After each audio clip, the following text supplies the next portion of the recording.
citer ces besoins importants. Parfait. Donc, pour tout le monde seulement, la séance va être enregistrée. Donc, si quelqu'un ne veut pas vraiment être enregistré, il faut éteindre la caméra. D'accord? Mais aussi, je remarque que le chat est enregistré. Donc, si vous écrivez quelque chose dans le chat, donc, ça va rester. Bon, d'accord. Je continue. Donc, c'est c'est un grand plaisir de nouveau de continuer avec cette séance du Café Égalité qu'on organise avec Sophie Lorgan, qui malheureusement ne peut pas être présente, et avec Violette Sequi. Bon, Violette, peut-être qu'elle peut nous raconter un peu plus ou elle peut parler un peu plus pour parler un peu de Oui, l'historique de donc, l'ICAFE. Si tu d'accord. veux, oui. Pardon? Non, non, vas-y, s'il te plaît. Oui, donc en fait, du coup, la mission égalité femmes-hommes de l'Université Grenoble-Alpes, elle a pris de l'ampleur dernièrement avec la création d'une vice-présidence égalité qui est donc Sophie Loirgan. Elle est vice-présidente égalité femmes-hommes et lutte contre les discriminations de l'UGA. Et en fait, moi, je suis chargée de la mission égalité femmes-hommes de l'Université Grenoble-Alpes. Et il y a plusieurs chargés des missions en fonction des établissements composants. Donc, on a quelqu'un à Grenoble-INP, quelqu'un à Sciences Po, quelqu'un d'identifié à l'ENSAG, pardon. Voilà, on a des personnes dans chaque établissement composante. Et nous, dans l'UGA, ça faisait depuis quelques années qu'on proposait les e-cafés égalité. Et donc, on les a transformés en mode hybride au moment où il y a eu le premier confinement. On a pu continuer les interventions. Et donc là, ils continuent à être en mode hybride, présentiel. Enfin, voilà, on essaye de poursuivre avec, comme le dit Stan, des thèmes qui ne sont pas forcément abordés systématiquement et qui nous semblent importants par rapport à des personnes qui peuvent être peut-être minoritaires en nombre, mais pour qui l'établissement souhaite s'impliquer en tout cas. Mm. Bon, parfait. Merci beaucoup pour cette jolie présentation, Violette. Et donc, et maintenant, aujourd'hui, on a le grand plaisir d'accueillir Maxime Margaret Barry, qui va parler justement sur transidentité, l'état des lieux et perspectives d'avenir. Donc, Maxime travaille maintenant à Metz, à l'Institut régional de l'administration de Metz. Et elle est diplômée de droit. Et en fait, elle a fait ses études ici à Grenoble. Et elle a quelques publications en fait et avec des collègues ici à Grenoble. Donc, elle est membre de l'association Stop Homophobie et aussi Association nationale transgenre. Et elle a fait plusieurs conférences en France, mais aussi dans d'autres pays de l'Europe. Donc, c'est vraiment pour nous un plaisir d'avoir cette séance consacrée à cette thématique. Donc, merci et vous pouvez commencer dès que vous voulez. Ben déjà, bonsoir à tous. Je ne peux que remercier Madame Zeki et Madame Louargan d'avoir pu, on va dire, organiser cette conférence, surtout de l'avoir maintenue. Et vrai, malheureusement que le Covid remonte, hein, donc c'est toujours mieux de faire ça à distanciel. On aurait aimé en présentiel, hein, mais bon, les circonstances font que le distanciel a été privilégié. J'espère en tout cas que tous nos participants sont préservés des circonstances que nous traversons, hein. Je sais que, pour avoir été enseignée étudiante, pour m'être pris la première vague du Covid, travailler à distance, c'est quand même assez compliqué. Comme l'a dit effectivement Stanislas, hein, j'étais à la faculté de droit en Master 2 il y a déjà moins d'1 an. Comme le temps passe vite, voilà, en Master 2, administration et collectivité territoriale. Alors donc, effectivement, je ne peux aussi, en deuxième lieu, que saluer le fait que l'Université Grenoble-Alpes est maintenant une vice-présidence, hein, consacrée à l'égalité entre les femmes et les hommes, et aussi, on va dire, avoir du personnel dédié, on va dire, à la lutte contre les discriminations, parce que comme les universités françaises contribuent à former les prochaines générations en enseignement supérieur et en recherche, hein, c'est toujours assez agréable de savoir que des acteurs institutionnels, surtout comme l'UGA, qui fait partie, je crois, des plus grandes universités dans le monde, hein, selon le dernier classement. C'est aussi un symbole à l'international, il ne faut quand même pas l'oublier. Alors, je suis donc venu ici pour vous parler des transidentités. Donc, ce sera une conférence, on va dire, sans support, parce que voilà, je trouve que les supports endorment les gens. Donc, j'ai préféré faire le plus simple possible. Et je vais essayer, on va dire, d'être le plus, d'être la personne la plus en phase, voilà, de mettre un petit peu de rythme à mon intervention. Donc voilà, n'hésitez pas, voilà, c'est pour ça si je fais beaucoup de gestes, c'est normal. Si vous avez des questions, je vous propose de les noter à la fin de mon intervention qui dure à peu près, je pense, 45 minutes, grand maximum 1 heure. Et après, j'essaierai d'y répondre voilà, comme je pourrai. Alors, les transidentités. D'abord, alors, il y a plusieurs transidentités. Il n'y en a pas qu'une seule, malgré que le titre de la conférence est la transidentité. Hein, le terme, on va dire, globalisant qui est retenu aujourd'hui, ce sont les transidentités. Eh bien, d'abord, donc, faire un état des lieux, on va dire, des transidentités en France, ce serait quand même assez prétentieux de ma part, d'où, on va dire, ma présentation extrêmement générale ce soir. Et après, on évoquera ensemble quelques perspectives d'avenir. Eh bien, il faut quand même le dire. Alors, c'est vrai que voilà, les cafés égalité sont aussi des sujets, parlent notamment de sujets qui sont un petit peu oubliés de l'actualité. Au niveau des transidentités, malheureusement, ce n'est pas le cas. Et oui, malheureusement, parce que souvent, les personnes qui en parlent le plus sont souvent les moins compétentes. Et surtout, voilà, pour tourner en dérision les personnes transgenres, on ne peut que le regretter. Et surtout que quand on analyse les transidentités en France, c'est ça qui est extrêmement particulier, c'est qu'on voit que l'État français est en retard dans la prise en charge des personnes transgenres et surtout dans la reconnaissance de droits et libertés pour les personnes transgenres. Ce sont les nombreux résultats, on va dire, des combats associatifs, des combats militants. On a honoré dernièrement le SIDAction. Hein. Beaucoup de personnes trans sont atteintes du sida. Ça fait partie des populations les plus exposées à ce virus. Notamment l'Inter-Existence qui fait un excellent travail en organisant les différentes marches. Et enfin, Stanislas l'a évoqué, Stop Homophobie. Alors, Stop Homophobie, justement, hein, pas SOS. Stop Homophobie a aussi vraiment un excellent combat dans les droits LGBT. Moi, je suis arrivé il n'y a même pas 2 ans, donc je ne pourrais jamais prétendre reprendre le flambeau.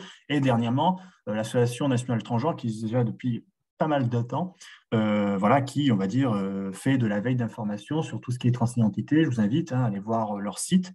Et je vous glisserai à la fin de mon intervention un document PDF qui retrace toutes mes publications, parce que j'ai écrit un livre sur un rapport sur la procédure de modification de la mention du sexe à l'état civil pour les personnes transgenres et un guide des droits et libertés qui ont été publiés en France et dans quelques pays en Europe par certains groupes associatifs. Bon, je vous mettrai les liens en France, juste après mon intervention.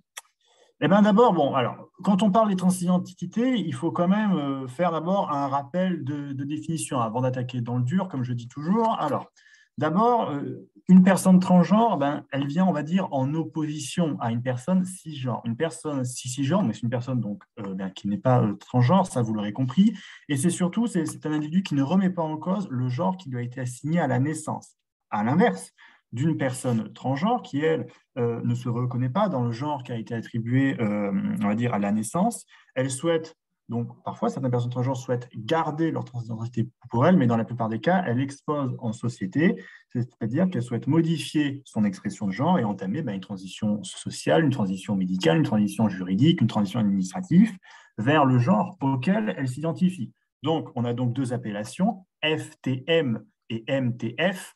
FTM, F majuscule, T minuscule, M, donc feminine to male, donc femme vers homme, traduction, je m'excuse pour mon anglais, et après MTF, masculin to féminin. Sachant qu'il y a donc des synonymes, alors MTF, FTM, c'est vraiment pour personnes initiées. Hein. Souvent, on appelle les personnes trans trans. Terme souvent qu'on utilise dans les milieux associatifs, personnes transidentitaires pour les plus poètes. Par contre, au niveau des termes, petite parenthèse, travelo, transsexuel, travesti, niet, si vous oubliez quand même. Ce sont des termes qui ne se disent plus. D'une manière globale, on peut définir, on va dire, les transidentités comme le fait d'avoir une identité de genre différente de celle assignée à sa naissance. Je l'ai dit, mais là, vous allez me dire, mais attendez, Madame Loiry, vous ne parlez qu'une seule transidentité. Et non, il y en a plusieurs. Parce qu'on divise les transidentités pour MTF, pour FTM, mais également pour les personnes non binaires qui souhaitent entamer une transition sociale, médicale, administrative, juridique. Enfin, juridique, c'est plus compliqué parce que la France ne reconnaît pas le sexe neutre, notamment pour arriver à ce qu'on appelle une expression de genre extrêmement androgyne, ni homme ni femme. Donc là, on utilisera MTX, FTX. C'est pour ça qu'on inclut, notamment, vous avez peut-être vu dans différentes interventions à la télé ou sur les réseaux sociaux, des personnes non binaires qui sont associées au mouvement transgenres, ça fait partie encore une fois de l'actualité. Bon, j'ai évoqué souvent le terme de transition. Alors, bon, transition, hein, c'est le parcours d'une personne transgenre pour passer d'une expression de genre à une autre. Bien évidemment, le but, c'est de l'officialiser par de nouveaux papiers d'identité. Bon, ça, c'était, on va dire, pour les termes, on va dire, que je vais souvent employer. Je préférais prendre le temps, on va dire, de faire un petit rappel sémantique. Ça coûte rien.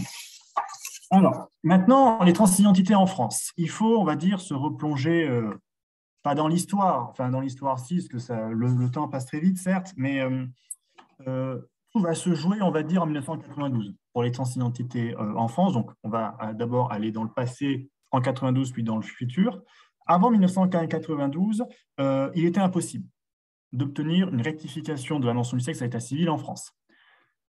La France a été condamnée en 1992 dans le fameux arrêt B contre France, notamment le refus qui a été opposé est totalement contraire au droit au respect de la vie privée. Ça veut dire que les transidentités ici se sont jouées au niveau du respect de la vie privée.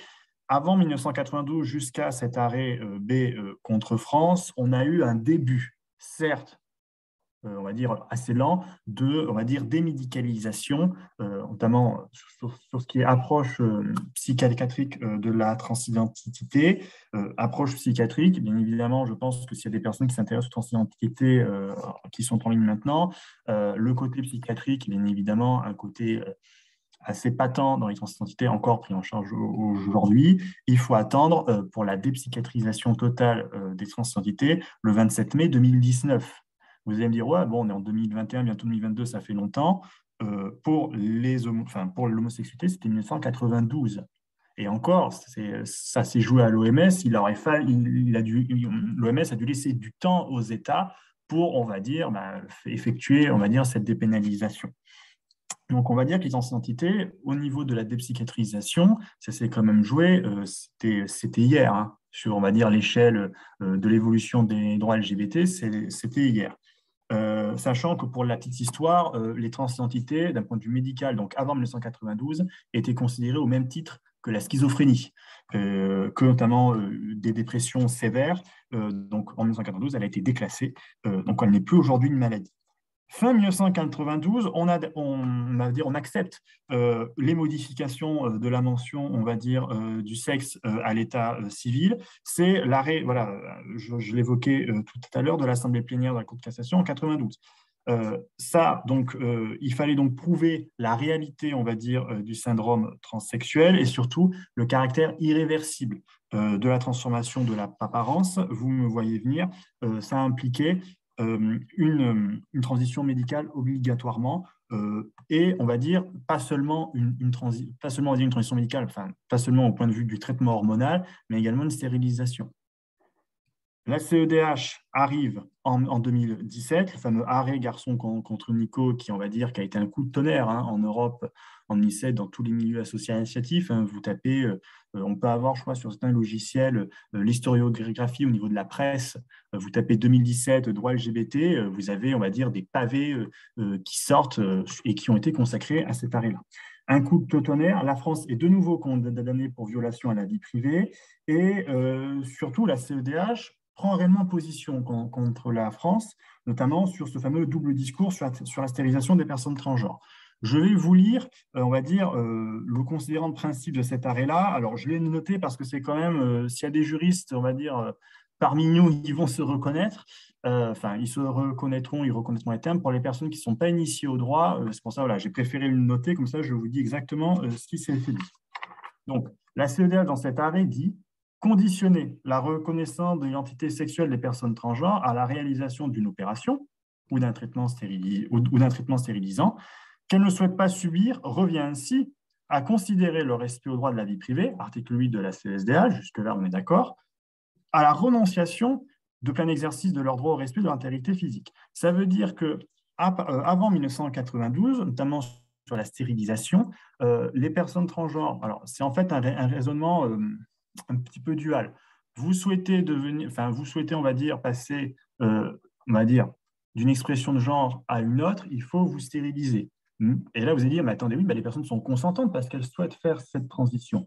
Or non, parce qu'elles le font en sacrifiant, on va dire, leur intégrité physique. Et en plus, la CEDH découle derrière avec, encore une fois, le respect au droit de la vie privée. Ça veut dire que cet arrêt ne met plus, on va dire, la condition, on va dire, obligatoire du caractère irréversible de la transformation, physique, hein, donc là, au niveau de l'apparence. Pour la CEDH, elle le dit d'une manière assez lacunaire à la fin, enfin, elle le dit quand même un petit peu au début, je reste assez mauvaise langue, elle le répète à la fin, bah, elle dit ça, elle dit que les opérations liées aux organes génitaux ne sont pas obligatoires et ne doivent pas être un élément déterminant pour modifier l'état civil français. Ça va mieux en le disant, ça va quand même mieux en le disant, mais pour vous dire vraiment, à ce moment-là, les transidentités ont été, on va dire, ça s'est joué à ce moment-là. L'arrêt de 2017 de la CEDH garçon contre Nico est absolument fondamental. Mais vous allez me dire, bon, bah, ok, il n'y a plus, le caractère irréversible n'est pas retenu. Mais, bah oui, bah, ce n'est pas un changement libre. Hein. Ce n'est pas un changement libre, contrairement à Malte, contrairement au Danemark, ou contrairement à la Norvège. Le défenseur des droits l'a rappelé le 18 juin 2020, vous voyez les dates, 2020, où il préconise tout simplement un changement libre à l'état civil. Parce que vous faites un changement libre au niveau, on va dire, du processus interne des tribunaux judiciaires, comme il y a eu la réforme il n'y a pas longtemps, ça va beaucoup plus vite que de faire des rendez-vous en chambre, etc., pour trouver les 3 conditions que je vais exposer juste après.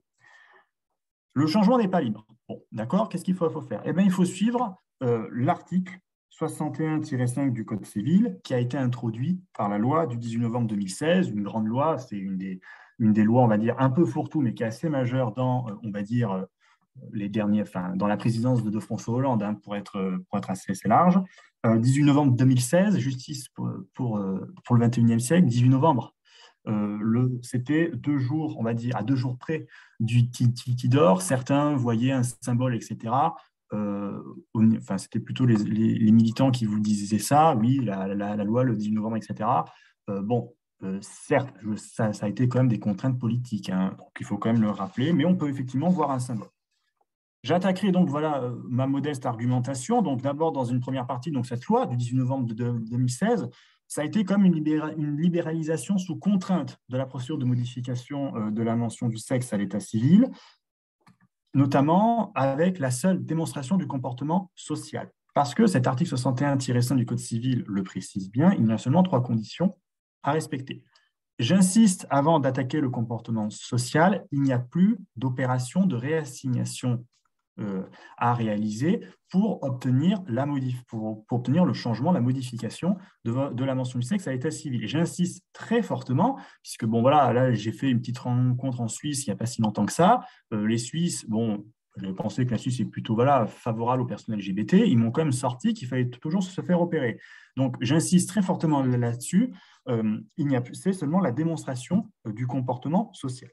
Alors, allons-y donc sur cette démonstration du comportement social. Alors, cette loi, plus largement du 18 novembre 2016, est passée au Conseil constitutionnel. Donc, les juges de l'aile Montpensier ont pu s'exprimer sur les transidentités et on se dit, oh là là, mais des personnes, on va dire, assez éloignées du contexte, on va dire, pas parfois éloignées de la réalité, que les personnes transgenres vivent au quotidien, ça permet d'avoir une décision. Eh bien, cette décision de 2016 du Conseil constitutionnel nous dit, c'est une volonté de choisir son sexe. C'est une question de survie sociale. C'est surtout une démarche purement volontaire et le Conseil constitutionnel réaffirme le fait que cette procédure n'est nullement contraire à la dignité humaine, parce que cette loi a été déférée, on va dire, pour examen de sa constitutionnalité auprès des sages de l'aile de Montpensier du Palais Royal. On s'attendait à une décision, certains disaient oui, une décision très politique. La décision de 2016, certes, confirme la vision de la loi.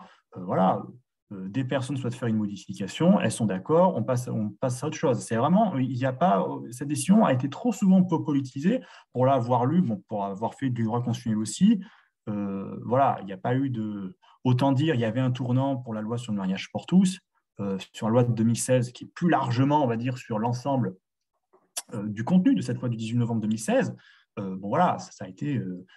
Il y avait une partie pour les transidentités, ils ont regardé, ils ont passé à la suivante. Il n'y a pas eu un intérêt assez fort, je trouve, à titre personnel, des juges constitutionnels. Alors, il faut dire, je précise, 18 novembre 2016, cette fameuse loi, c'est une loi qui est encore globale. Ça veut dire que la partie, on va dire, état civil des personnes transgenres est noyée à travers d'autres dispositions.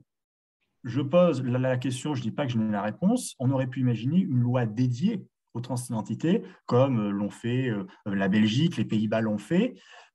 Voilà. Est-ce que la France aurait, notamment le Parlement, est-ce qu'il y aurait eu des blocages ou pas? Bon, en tout cas, les transidentités sont passées, on va dire, ont été noyées dans ces dispositions-là. Alors, la seule démonstration du comportement social, eh ben, ça repose sur 3 composantes. Ce comportement social, c'est cette fameuse notion, on va dire, de passing. Alors, s'il y a des personnes concernées qui m'écoutent, bon, le passing, je pense qu'on comprendra rapidement de ce que c'est. On va dire que c'est un concept qui est assez subjectif. Il n'y a pas de définition propre du passing. En plus, c'est un terme américain qui a été après, on va dire, repris, parce que la langue anglaise aux Amériques et la langue anglaise en Grande-Bretagne, c'est pas pareil. Donc, au niveau de l'approche, c'est à peu près la même chose, mais il y a quand même une différence. Le passing, en fait, donc, c'est un concept subjectif qui désigne la capacité à appartenir au genre ressenti de la personne, mais du point de vue de la société. Je m'explique, ça veut dire qu'en fait, il faut passer pour être une personne transgenre, ça veut dire d'être perçu comme une personne cisgenre. Voilà à peu près la notion de passing, et elle est au cœur, on va dire, du comportement social qui est prévu par cet article 61-5 du Code civil. 3 conditions, très simples, hein, là je vous reprends l'article. Une revendication publique assumée au sexe désiré, l'obligation de porter à la connaissance des tiers son identité sexuelle, et enfin la 3e, l'obtention d'un changement de prénom correspondant au sexe désiré. Pour la première, la revendication publique assumée au sexe désiré, on est, on va dire, si certains ont fait du latin, c'est la notion de tractatus. Tractatus, c'est le comportement qui est adapté en société. Vous allez me dire, bon, bah, d'accord, on est bien avancé. Bon, on va dire, c'est l'attitude sociale du sexe désiré. Ça veut dire que là, c'est les stéréotypes de genre, c'est une des failles, je vais vous en montrer plusieurs. Ça veut dire que c'est dans l'habillement, dans le discours. On va me dire, oui, bon, d'accord, mais les stéréotypes, oui. Dans l'habillement, ça veut dire que c'est là où il y a parfois un petit peu des blocages pour les personnes binaires, enfin, pour les personnes non binaires, pardon, qui souhaitent faire une transition. C'est que là, par contre, cette notion de tractatus impose, on va dire, aux personnes transgenres, FTM ou MTF, on va dire, de s'habiller comme au genre ressorti. Enfin, comme le genre ressenti, vous allez me dire, c'est logique. Oui, ben, ça va mieux quand même en le disant, et c'est plus compliqué dans la réalité, vous pouvez me croire. L'habillement, ben, c'est les habits de l'autre sexe. Au niveau du discours, le discours, bon, il y a eu un débat récemment sur le pronom yel, c'est utiliser les pronoms. Elle pour le genre féminin et il pour le genre masculin. Ça veut dire que ici, au niveau du discours, c'est là où ça suscite notamment quelques problématiques, c'est que parfois, je l'ai fait au début, enfin moi, à titre personnel, parce que je vous donne aussi parfois mon ressenti, je ne me genrerai pas à l'écrit. Puisque si on se genre à l'écrit, imaginons, moi c'est madame, hein, si je mettais et eux à la fin, par exemple au sein d'un devoir universitaire qui allait être noté et que mon état civil c'est monsieur, vous comprenez que ça peut susciter parfois une différence qui peut, on va dire, alerter notamment les services de vie scolaire. Je pense surtout ici aux collégiens et aux lycéens. Bon. En tout cas, cette première condition, on va dire, de tractatus, hein, on va dire, c'est pas un travestissement temporaire. On n'est pas, on va dire, ici sur un phénomène de dysphorie de genre. Il faut vraiment qu'il y ait une pérennité. C'est vraiment ce qu'il faut retenir. Par contre, c'est là où j'en viens, j'ai déjà commencé à l'évoquer, hein, aux difficultés, c'est le regard d'autrui sur la personne, notamment sur l'habillement et le discours. Vous allez me dire, mais ça veut dire quoi? Ça veut dire que le jour où une personne transgenre va débarquer en chambre, on va dire devant le juge, hein, pour dire voilà, pour exposer les conditions, s'il y aura un avocat, il pourra parler quelques mots, eh ben, il faut que le juge voie une femme ou que le juge il voit un homme. Et vous allez me dire, bah, d'accord, mais une femme, un homme, on sait tous à quoi ça ressemble. Et ben parfois, c'est plus compliqué et on voit vraiment l'initiation de la jurisprudence. Et là, je peux vous dire, c'est un petit peu au petit bonheur la chance, il faut vraiment le dire. L'ANT a sorti pas mal de statistiques là-dessus. Il n'y a pas d'uniformité de jurisprudence sur à quoi doit ressembler un homme, à quoi doit ressembler une femme. Donc là, c'est vraiment une des premières failles. Et encore une fois, hein, ça consolide les stéréotypes de genre à mon grand désespoir. Parce qu'au lieu de laisser la personne, voilà, alors certes, avoir un ressenti féminin ou un ressenti masculin, la personne ne peut pas s'exprimer comme elle l'entend, en fait. Il y a une espèce de barrière psychologique. Moi, en tout cas, je l'analyse comme ça. Deuxième condition de cet article 61-5, c'est, on va dire, l'obligation de porter à la connaissance des tiers son identité sexuelle. Donc là, ici, c'est une notion, encore une fois, latine, la notion de fama. Ici, on touche à l'environnement familial, à l'environnement amical, à l'environnement professionnel. Ça veut dire qu'ici, dans une procédure sec, comme on dit, changement de l'état civil, il faut apporter des preuves, des témoignages de sa transition sociale. En effet, transition sociale ici, ça veut dire un coming out. Vous allez me dire, ça semble logique, ça va encore mieux en le disant, je vais souvent répéter ça. Ça veut dire qu'ici, on demande un coming out, certes, mais un coming out qui a été, on va dire, acté par tout votre environnement amical, professionnel et familial, pour justement que ces environnements-là puissent vous donner des preuves, attestations ou autres, pour dire, voilà, Maxime Margaret-Laurie, avant c'était monsieur, aujourd'hui c'est madame, parce qu'on a des preuves, etc. Alors, vous allez me dire, les preuves, c'est un domaine relativement assez large. Un domaine très large parce que, on va dire, la sémantique de cet article a voulu laisser, on laisse un domaine assez large et débrouillez-vous au niveau de la jurisprudence. Sauf que l'ANT a montré, et une petite étude de homophobie aussi, que on a tendance à une restrictivité. Au niveau de la jurisprudence, ça veut dire environnement familial, c'est vos parents et vos frères et sœurs. Si vous êtes malheureusement en rupture familiale avec ces personnes-là, vous partez, on va dire, avec une difficulté supplémentaire. Pour l'environnement amical, là, c'est vos amis proches. Alors, comment on qualifie un ami proche, quels sont les liens d'amitié, etc. Ça, je vous laisse, on va dire, juge de comment apprécier l'environnement amical. On va dire, pour moi, d'après ce que j'ai pu en voir, parce que voilà, j'ai vu quand même certains SEC, changement d'état civil, c'est des amis assez réguliers, c'est-à-dire vous êtes membre d'une association, débrouillez-vous pour avoir quelques attestations de, on va dire, je sais pas moi, du président, vice-président, trésorier, vous voyez, des personnes clés au sein de cette association. Et après, professionnel, encore une fois, division, vous êtes dans le privé, vous êtes dans le public, c'est adresse mail, votre petite pancarte sur votre bureau, etc. Sachant que cette obligation FAMA impose un minimum d'intégration sociale. Ça veut dire que ça exclut, malheureusement, les personnes marginalisées ou les personnes invisibilisées. Invisibilisées, vous voyez peut-être arriver, ce sont les travailleurs, les travailleuses du sexe transgenre. Il y a une faille de cette loi, je préfère l'aborder maintenant, comme ça au moins c'est dit. Si, on va dire, je pense que certains travailleurs et travailleurs du sexe transgenres qui ont souhaité, on va dire, faire un SEC, se sont heurtés à ces difficultés-là, il ne faut pas l'indiquer que vous êtes, on va dire, travailleur, travailleuse du sexe. C'est comme ça. Vous savez, voilà, il y a quand même une pénalisation, notamment au niveau du racolage, mais là, la jurisprudence est totalement fermée sur ce point-là. J'espère qu'elle évoluera un jour, mais en tout cas, ça peut pas être, ça n'est pas reconnu par la jurisprudence. Et là, je ne parle même pas encore des personnes encore plus marginalisées, etc. Là, c'est quasiment impossible. C'est l'état du droit français aujourd'hui. J'espère en tout cas que ça va évoluer. Troisième condition, c'est l'obtention d'un changement de prénom qui correspond au sexe désiré. Alors, petit focus quand même, le changement de prénom, c'est une procédure que vous pouvez faire à part. En pratique, beaucoup de personnes transgenres changent leur prénom avant, on va dire, de faire le dur de l'état civil avec la mention du sexe. Sachez que le SEC, changement d'état civil au niveau de la mention du sexe, vous offre la possibilité de faire un changement de prénom en même temps. C'est prévu dans un SEC, donc c'est une requête adressée au tribunal judiciaire. Vous faites juste, on va dire, il y a juste un encarté qui est prévu pour le prénom. Encore une fois, donc là, le changement de prénom, c'est le nomen, c'est encore une fois une locution latine. Alors, c'est la preuve d'un prénom féminin, masculin, qui est corroboré par les attestations et des témoignages. Vous allez me dire, prénom masculin, féminin, ça semble simple, c'est beaucoup plus difficile en pratique. Parce que déjà, il faut une antériorité sur le prénom. Ça veut dire que ça demande quand même d'avoir un certain passé. Par exemple, voilà, je souhaite faire un changement de prénom, d'accord, vous utilisez quel prénom, mais surtout depuis combien de temps. Et il y a surtout un regard qui est apporté sur... alors, c'est moins le cas aujourd'hui qu'hier, je suis d'accord. Par exemple, vous êtes une femme transgenre, s'appeler Camille, sachant que ça peut être aussi un prénom masculin, un prénom féminin, certains tribunaux le refusent. Voilà, il faut le savoir. Pour moi, Margaret, je pense que je n'aurai pas de problème, mais voilà, il faut quand même avoir conscience que certains prénoms, ça bloque encore. Encore une fois, pour le changement de prénom, c'est une procédure à part, j'en parle aussi dans mon guide, vous irez voir les références si ça vous intéresse. Ça se fait extrêmement pratique, c'est très vite, s'il y a un intérêt légitime derrière. Dans le SEC, bien évidemment, l'intérêt est lié.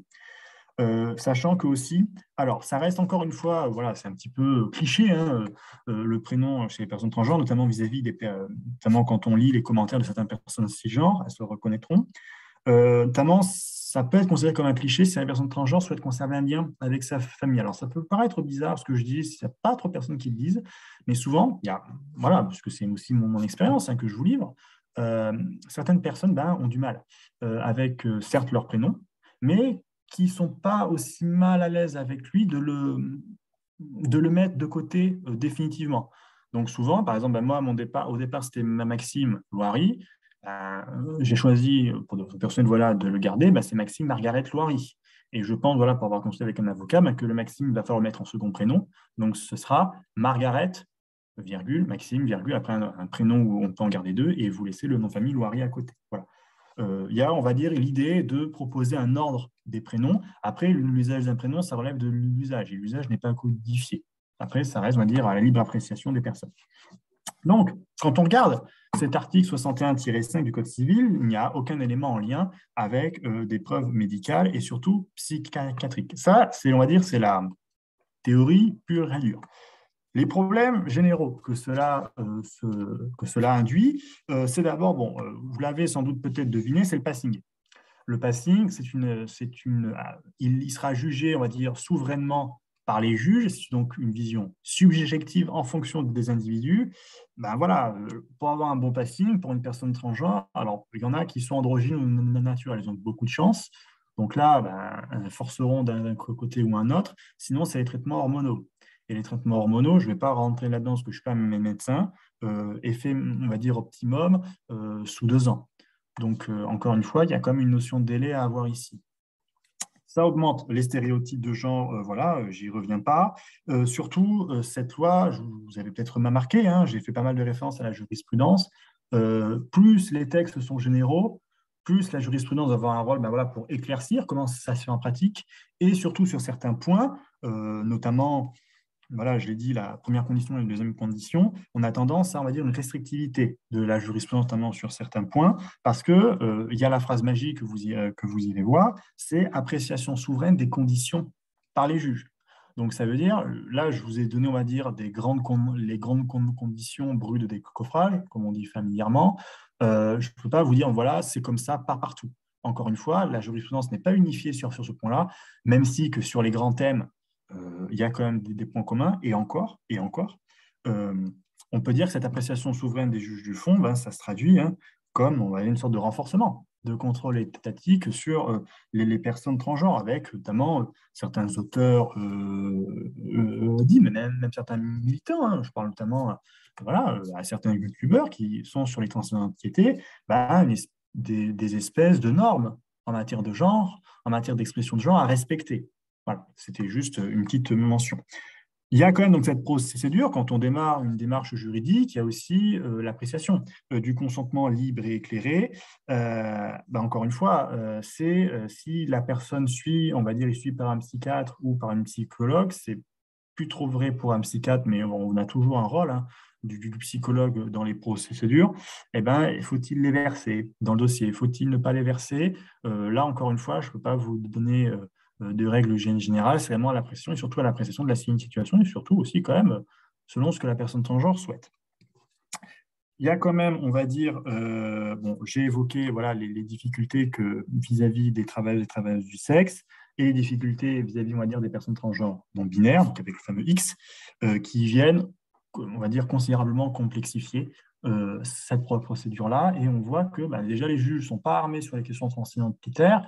Sur les questions non-binaires, je peux vous garantir que ce n'est pas prêt d'être le cas. Voilà. Donc après, c'est encore une fois le rôle des associations. Plus vous en avez, mieux c'est. Deuxième partie de mon intervention, je vois que le temps file. Bon, heureusement, là, j'ai fait l'essentiel. Alors, transidentité, donc là, maintenant, c'est, on va dire, la partie perspective d'avenir. Comme je l'ai dit, ce paradigme transidentitaire, on va dire, interroge les normes de genre, les normes de sexe dans la société. Le plus dur, quand on s'intéresse aux transidentités, c'est de voir qu'on a comme un regard des autres, de personnes parfois non concernées sur cette problématique-là, qui est quand même assez poignant. Alors, aussi, certes, le regard donc, des hommes, des personnes cisgenres, mais également le regard de d'autres acteurs majeurs des politiques publiques, à savoir l'État, les partenaires sociaux, on va dire toute la ligne hiérarchique, qui parfois ont une vision des transidentités assez, on va dire, complexe, voire parfois biaisée, hein, et qui amène notamment, après, quand vous essayez d'analyser tout ça, vous avez une version, mais vous avez 18 interprétations différentes. Pour essayer, on va dire, de faire des lignes directrices, c'est sacrément compliqué. L'identité, souvent, là, on peut quand même, on va dire, faire un petit focus, c'est qu'on remarque. Alors, est-ce que c'est un phénomène dû à l'actualité récente? Je ne sais pas. C'est que souvent, quasiment, hein, l'identité, on va dire, de la personne est réduite à sa part transidentitaire. Socialement, bon, c'est quelque chose de terrible, parce que l'idée des personnes, c'est de faire une transition MTF, FTM. C'est pas pour être considéré comme une personne trans, c'est pour être considéré comme une femme et un homme. Et voilà, notamment quand vous écoutez les militants, souvent, ces personnes travaillent dans l'administration, dans le privé, on vrai dire, peu importe, lorsqu'elles travaillent, elles ont un emploi, souvent, tiens, on va demander à la trans, on va demander aux trans, etc. Donc souvent, cette identité qui n'est au final que passagère, si on regarde les textes, leur colle à la peau et ça peut être extrêmement difficile à vivre. Voilà, parce qu'elles sont réduites à cette identité-là au lieu d'être pris comme personne, comme n'importe quelle personne ou comme n'importe quel collaborateur. Cette procédure est effectivement, on remarque, alors là c'est un petit peu l'interprétation, mais il faut prouver.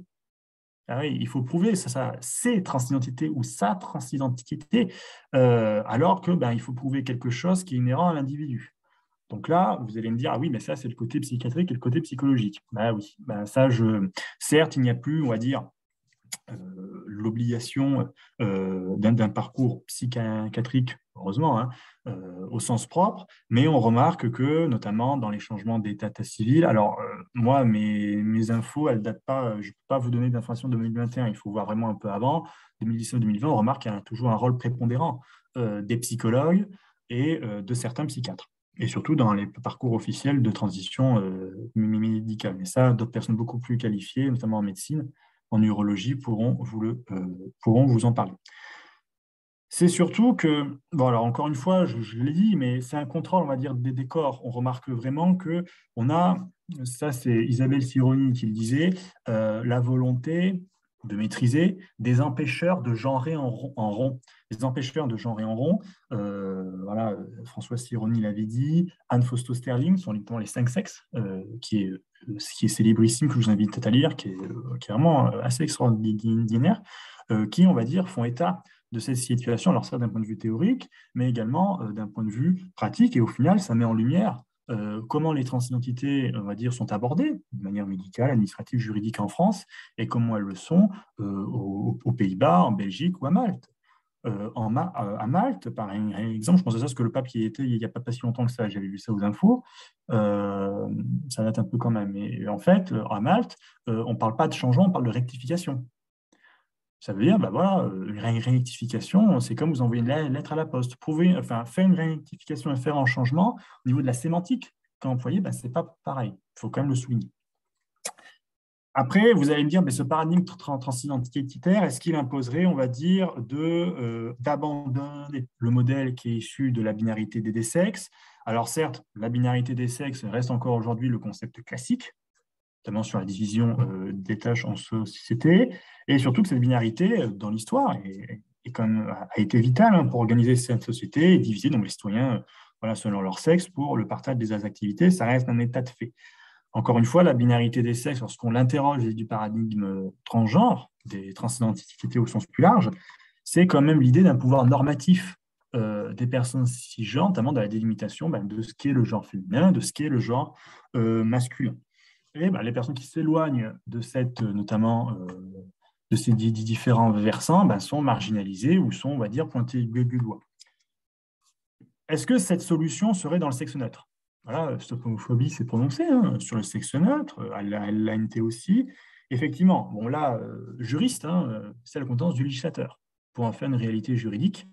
Effectivement, pour que ce soit une réalité du quotidien, vous l'avez vu, et je pense qu'il y a des personnes qui sont intéressées par cette thématique-là. Donc, cette procédure, elle souffre de la binarité.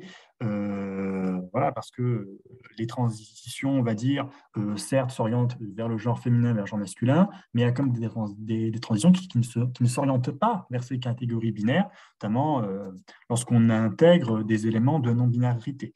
Il faut quand même rappeler que c'est quand même un processus qui est très lourd. On ne fait pas ça pas parce qu'on a envie, on fait ça parce qu'on est quand même obligé. Hein. C'est un ressenti personnel, c'est vraiment assez profond.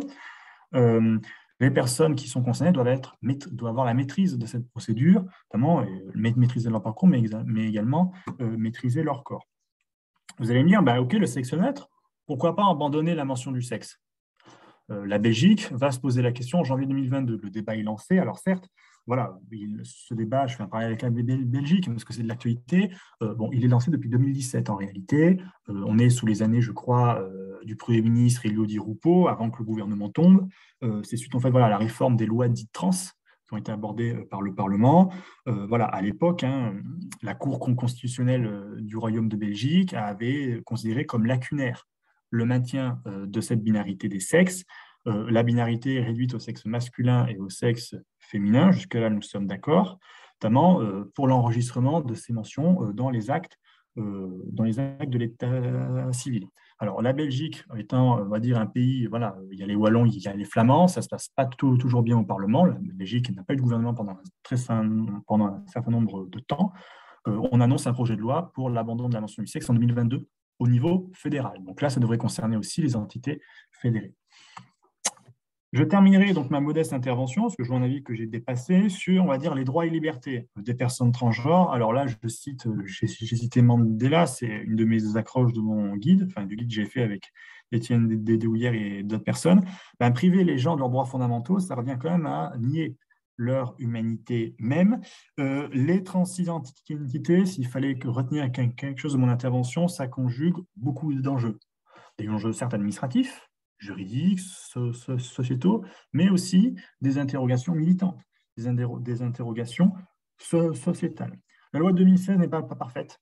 Je suis entièrement d'accord avec ça, mais c'est déjà, on va dire, un début, ça a été une avancée.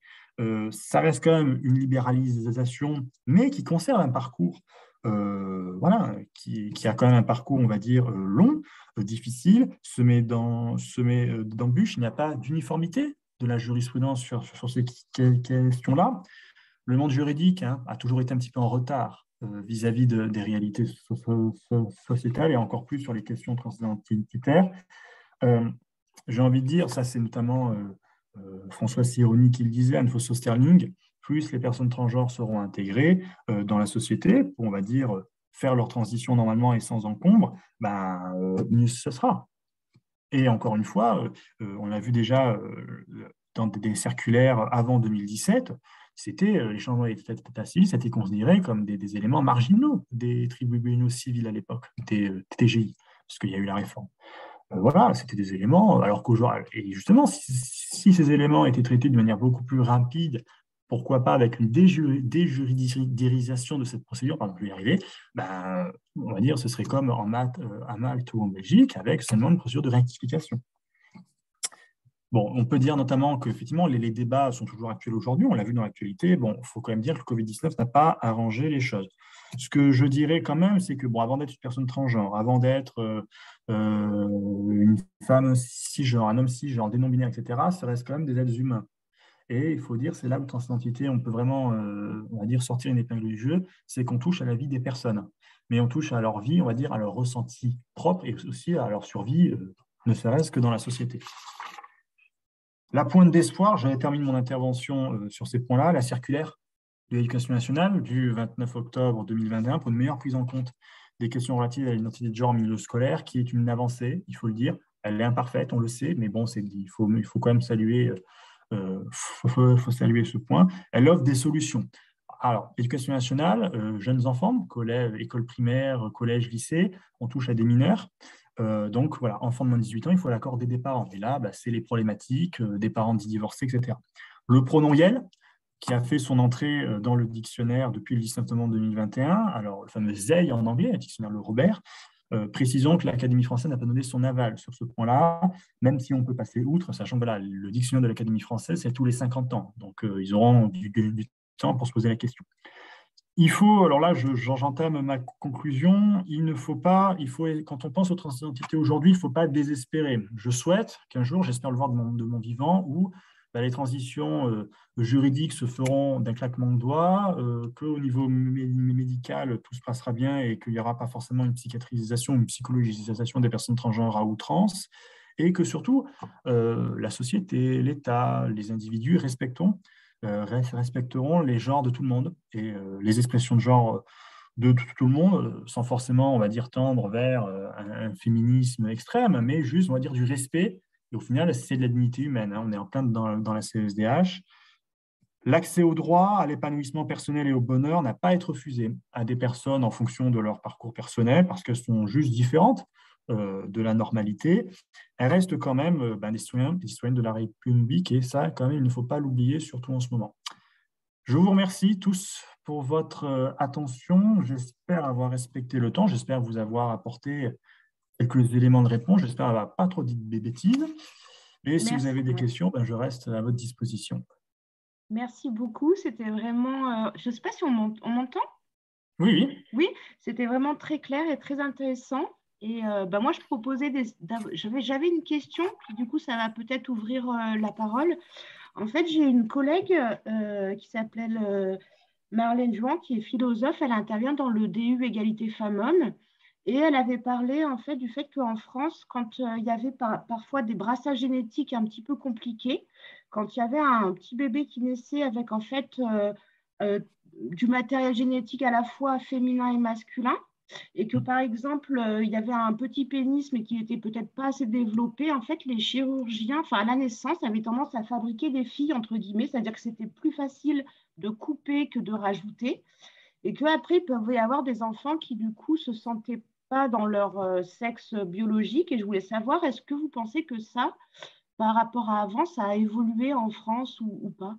Alors, donc, je me permets de répondre. Alors, effectivement, là, donc, Marine Jouan, je la connais de nom, hein. Je ne la connais pas personnellement. C'est la problématique des enfants intersexes. D'accord. Plus largement, alors là, vous me dites qu'il y avait quand même un micro-pénis. Intersexe, c'est voilà, des personnes des bébés à la naissance qui, on va dire, n'ont pas, et quand les médecins, les sages-femmes ou les gynécologues regardent leurs organes génitaux pour dire est-ce que c'est un homme ou un garçon, enfin, est-ce que c'est un garçon ou une fille, pardon, ben, on ne sait pas. On ne sait pas. Et parfois, bah oui, mais il y a forcément peut-être des indices, un petit pénis, une petite vulve, etc. Ben, parfois, on ne sait pas. Qu'est-ce qui se fait? Ben, c'est des opérations, vous venez de le dire, pour essayer de tendre vers un sexe en particulier. Ben là, il y a notamment un micropénis. Est-ce que c'est plus simple de l'agrandir un peu ou de le transformer ou alors de fendre et de faire une vulve? On est sur des problématiques là. Les luttes intersexes, l'intersexuation en général, il y a un retard qui est absolument immense, que ce soit même en France ou en Europe. Certains militants vous diront qu'il faut interdire on va dire, ces pratiques de réassignation, les opérations génitales chez les personnes intersexes. On reprend souvent cette expression dans les médias là. Voilà, je ne peux que m'intégrer par rapport à ça. Alors après, je fais juste une petite digression, après je vous rends la parole. Effectivement, il y a certains cas où, alors, certains je vais m'intégrer vraiment dans le schéma global, hein. Les personnes intersexes, certaines personnes ont une tendance à s'intégrer dans les transidentités, à devenir des personnes transgenres. Notamment, un garçon, enfin un nouveau-né avec un petit pénis, on considère que c'est une fille, vulve, opération, c'est fait. Il est vrai que dans son épanouissement personnel, il est vrai que vis-à-vis parfois de ses camarades, dans son éducation, instruction, etc., cette personne aura tendance, heureusement ou malheureusement, je vous les juge, à, on va dire, demander une transition de genre. Effectivement, certaines personnes intersexes, parce que l'opération s'est mal passée, parce que, on va dire, la construction mentale de ces personnes-là font qu'elles sont, on va dire, plus assujetties à rentrer dans un parcours de transition. Ça, par contre, c'est une vérité, ça se voit. Je ne peux pas vous donner de chiffres, mais voilà, sur 100 personnes transgenres, on doit en avoir, je sais pas, une vingtaine de personnes intersexes. Voilà, à peu près. Moi, je ne voulais pas monopoliser la parole, mais j'avais entendu parler il n'y a pas très très longtemps d'une femme qui a accouché de jumeaux, des garçons, enfin de jumeaux, donc, et il y en a un qui est vraiment que voilà, du sexe masculin, et l'autre en fait qui a à la fois tout, quoi, qui a à la fois le pénis, mais il a aussi l'utérus et les ovaires. Donc là, j'imagine c'est un peu compliqué, quoi. Ben là, c'est le choix. Voilà, c'est les médecins choisissent parce qu'ils considèrent que ben voilà, il y a plus il y a plus d'attributs masculins, il y a plus d'attributs féminins. C'est de l'arbitraire, hein. Là, je suis désolé, voilà, c'est de l'arbitraire. C'est une approche médicale, mais à 100-120%. Voilà. Le mouvement intersexe est extrêmement présent en Belgique. Je tiens à le dire. Et si vous êtes intéressé par ces questions-là, vous pouvez lire Benjamin Moron-Puech, qui a fait sa thèse sur l'intersexuation, qui est enseignant, je crois, à SAS, enfin, c'est une grande fac parisienne que j'ai eu l'occasion de rencontrer dans le cadre de mes travaux, qui est quelqu'un de très bien, qui est extrêmement, voilà, qui vraiment a une expertise sur ce sujet-là, qui est reconnu au niveau européen. Voilà, c'était pour la petite remarque. Alors, je vois une question. Alors, je me permets de répondre. Je souhaitais Oui. que je rende la parole. Oui, oui, s'il vous plaît, si vous pouvez répondre à la question qu'on a mis dans le chat, vous la voyez? Alors, voilà, alors, si les personnes ont des questions, n'hésitez pas à me les faire parvenir là. Alors, bonjour, merci de votre attention. Si vous pouviez faire la loi, comment passerait-elle dans le droit juridiquement? Quelles conditions pour être satisfaites? Alors, effectivement, si j'étais président de la République, les choses seraient différentes. Bon, je ne compte pas me présenter en 2022, donc je ne peux pas vous. Enfin, en fait, l'idée, c'est que pour les transferts d'identité, je vais essayer de vous faire une réponse la plus claire possible. Il y a deux possibilités en droit.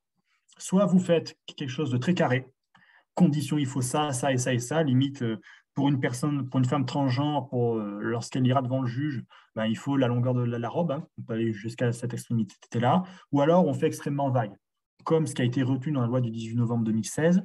Par contre, la loi est large, la jurisprudence sera donc restreinte. C'est ce qu'on a vu avec les transidentités. Si j'avais la possibilité, comme le dit Florian Delmas, de faire la loi, comment on passerait d'un genre à un autre juridiquement? Je resterai quand même sur le comportement social et je resterai vraiment sur le comportement social. Et après, par contre, je sortirai définitivement les attestations des psychologues et des psychiatres. C'est-à-dire que moi, je demande une dépsychologie. Enfin, je sors les enjeux médicaux, on va dire, de cette transition juridique pour vraiment avoir que les trois conditions. Après, les trois conditions, nomen, tractatus et fama, elles marchent, hein. Enfin, je veux dire, là, c'est la composition inhérente d'un être humain. Donc, si vous réunissez les trois, ben, il n'y a pas de raison pour que ça se passe mal. Par contre, attention, pour tout ce qui est physique, apparence physique, les hormones. Donc, il y a quand même cette limite-là, on ne regarde plus au niveau des organes génitaux. Voilà. Oui. Conditions devraient être satisfaites. Moi, je resterai là-dessus. Par contre, voilà, je serai un peu plus libéral. J'espère avoir répondu. Peut-être, je me permets donc d'insister un peu sur la question. Mais par exemple, vous avez mentionné des conditions culturelles justement de reconnaissance d'autrui justement. Est-ce que vous trouvez que ça vraiment devrait jouer un rôle vu que la construction de la notion même de genre, elle est très fluide, elle est très variable dans des différentes sociétés, même dans ces mêmes sociétés, la notion de femme, d'homme, qui on peut considérer comme, entre guillemets, une polarisation d'une certaine notion de et plutôt l'axe qu'il devrait avoir entre la notion d'homme et femme. Mais avoir besoin de ce type de regard extérieur pour pouvoir vraiment, entre guillemets, constater que quelqu'un passe un certain examen de masculinité ou féminité, ça, c'est pas, vous trouvez que ça, c'est vraiment nécessaire? Pourquoi pas? Est-ce que seulement la seule déclaration d'une personne pour dire, moi, je veux être appelé comme ça, etc., ça ne devrait pas suffire? Ou oui, je ne sais pas. Quelle est votre opinion là-dessus? Alors, mon opinion à titre personnel, c'est qu'effectivement, d'abord, bon, voilà, pour revenir sur les grandes distinctions, le sexe, c'est défini par rapport aux données anatomiques, donc pénis, vulve, avec les problématiques qu'on vient de voir pour les personnes intersexes. Le genre, effectivement, là, je te rejoins à 100%, c'est défini par la société. Voilà, c'est l'ensemble des comportements, des manières de se présenter, des rôles qui ont été assignés aux individus au cours de l'histoire, et c'est surtout un enjeu de civilisation. La civilisation européenne fait le modèle hétérosexuel, patriarcal, cisgenré. Vous allez en Asie, ça n'a pas toujours été le cas. Vous allez en Afrique, il y a des sociétés encore matriarcales. En Amérique du Sud aussi. Ça veut dire, enfin, après, effectivement, ce serait beaucoup plus simple si la procédure était déclaratoire. Je débarque au tribunal demain, voilà, bon, je suis trans, c'est ma madame, point barre. OK, en deux jours, c'est fait. Malheureusement, ce n'est pas le cas. Et lorsque le juge il va regarder votre dossier d'état civil, enfin votre demande de changement d'état civil, notamment sur la mention du sexe, il va dire ah bon, donc voilà, c'est un homme qui veut devenir ah oui, mais il veut devenir madame. Alors c'est quoi une femme? Quand il va analyser le mot madame, il va forcément avoir une représentation même psychologique de ce qu'est une femme et un homme. Après, encore une fois, si la procédure est déclaratoire, l'intervention humaine n'intervient pas. Après, ta question, c'est sur l'intégration des personnes transgenres, c'est sur les expressions de genre. C'est surtout les problématiques pour les personnes non binaires. Où là vraiment, même moi j'ai fait, quand j'étais allé à Berlin pour une petite conférence entre militants, on va dire, en cercle fermé, il y a eu une déclaration sur les identités queer dans les transidentités. À titre personnel, j'ai été largué au bout de 10 minutes. Hein. Là, j'étais complètement dépassé. Est-ce qu'il faut soumettre ce regard extérieur? Le juge va le faire automatiquement. Après, encore une fois, si c'est une procédure de déclaratoire, la question ne se pose pas. Ça veut dire, voilà, on a des cas. Moi, je connais des personnes qui, lorsqu'elles étaient en chambre du conseil devant le juge, alors, lorsque c'était une femme transgenre, voilà, c'était talon-robe. Lorsque c'est un homme transgenre, c'était souvent un remake de la Légion étrangère, c'est-à-dire en kaki, ils avaient fait des pompes parfois ils me racontent des choses, ça me fait limite pleurer, quoi, tellement ils sont obligés de prouver à mort, voilà, je suis un homme, je suis une femme, respectez-moi en tant que tel. C'est une question de survie sociale et je ne peux pas, moi, maîtriser les paramètres sociaux d'une société, j'en aurais jamais le pouvoir, pas moi qui ai créé le monde, mais effectivement, c'est une question qui se pose. Je ne sais pas si j'ai répondu, n'hésitez pas si vous trouvez que je peux être plus précise, mais voilà, il faut donner d'abord un cadre général. Oui, merci. Et est-ce qu'il y a d'autres personnes peut-être qui veulent poser d'autres questions? Et si vous voulez intervenir, vous pouvez seulement allumer votre microphone, votre caméra si vous voulez, ou sinon écrire dans le chat, ça c'est aussi une possibilité. Mais si vous voulez parler, c'est encore mieux. Et donc, n'hésitez pas, s'il vous plaît. Et je fais un peu le rôle de... Oui? Je vais éteindre la lumière parce que je suis en contre-jour. Oui, c'est bon, c'est bon. Oui. Oui, bonjour, c'est Florian. J'ai pas osé, Florian. je suis un peu timide, alors j'ai pas osé. Florian. Bonjour, j'ai pas osé poser la question avec la vidéo tout à l'heure, mais maintenant je suis un peu moins timide, alors je vais le faire. Parce que sur la question qui vient d'être posée, et c'est la question des stéréotypes aussi, ou des auto-stéréotypes. C'est-à-dire, si la personne, elle veut changer d'expression de genre, hein, c'est qu'elle-même, il n'y a pas que le juge qui a une représentation du genre. C'est-à-dire que la personne qui veut changer de genre a une représentation de genre. Elle a la représentation de sa propre expression et du genre vers lequel elle veut aller. Et même, elle a une représentation du non-genre. C'est-à-dire qu'il n'y a pas de vide dans les représentations. Et en fait, on peut discrétiser beaucoup, parce qu'arriver à une représentation d'une dimension continue du genre, là, moi aussi, je serais largué, parce que c'est quelque chose qui est très difficilement conceptualisable. Quand on est né là où on est né, et qu'on a les outils conceptuels dont on dispose aujourd'hui, quoi. OK, qui nous sont transmis par le monde social, qui nous constitue comme êtres humains, d'accord? Et qui nous donne cette humanité et même notre moralité, hein. Sinon, on n'est pas grand-chose. Donc, on a quand même une contrainte qui est forte, qui est notre capacité de conceptualiser des choses, notamment les genres. Et voilà, donc on ne peut pas complètement s'abstraire de ça. Donc, la question qui était posée à nos... c'est ça, il y a aussi une part, aussi pour l'idée, c'est pour ça que tu posais la question tout à l'heure, est-ce que ça peut être un simple acte administratif de dire je suis une femme, ou je suis un homme, ou je suis ni une femme ni un homme, parce qu'il y a cette question de ce qu'on veut être, et ce qu'on veut être, c'est pas seulement la représentation du juge, c'est sa propre représentation, et puis en quoi cette représentation, elle match ou pas avec celle de notre environnement social, quoi. Moi voilà. Donc, est-ce qu'on peut vraiment comme ça dire on va comment dire, s'exempter de toute référence à un contenu représentationnel qui est en grande partie un stéréotype, hein, qui n'est pas autre chose, enfin, il me semble.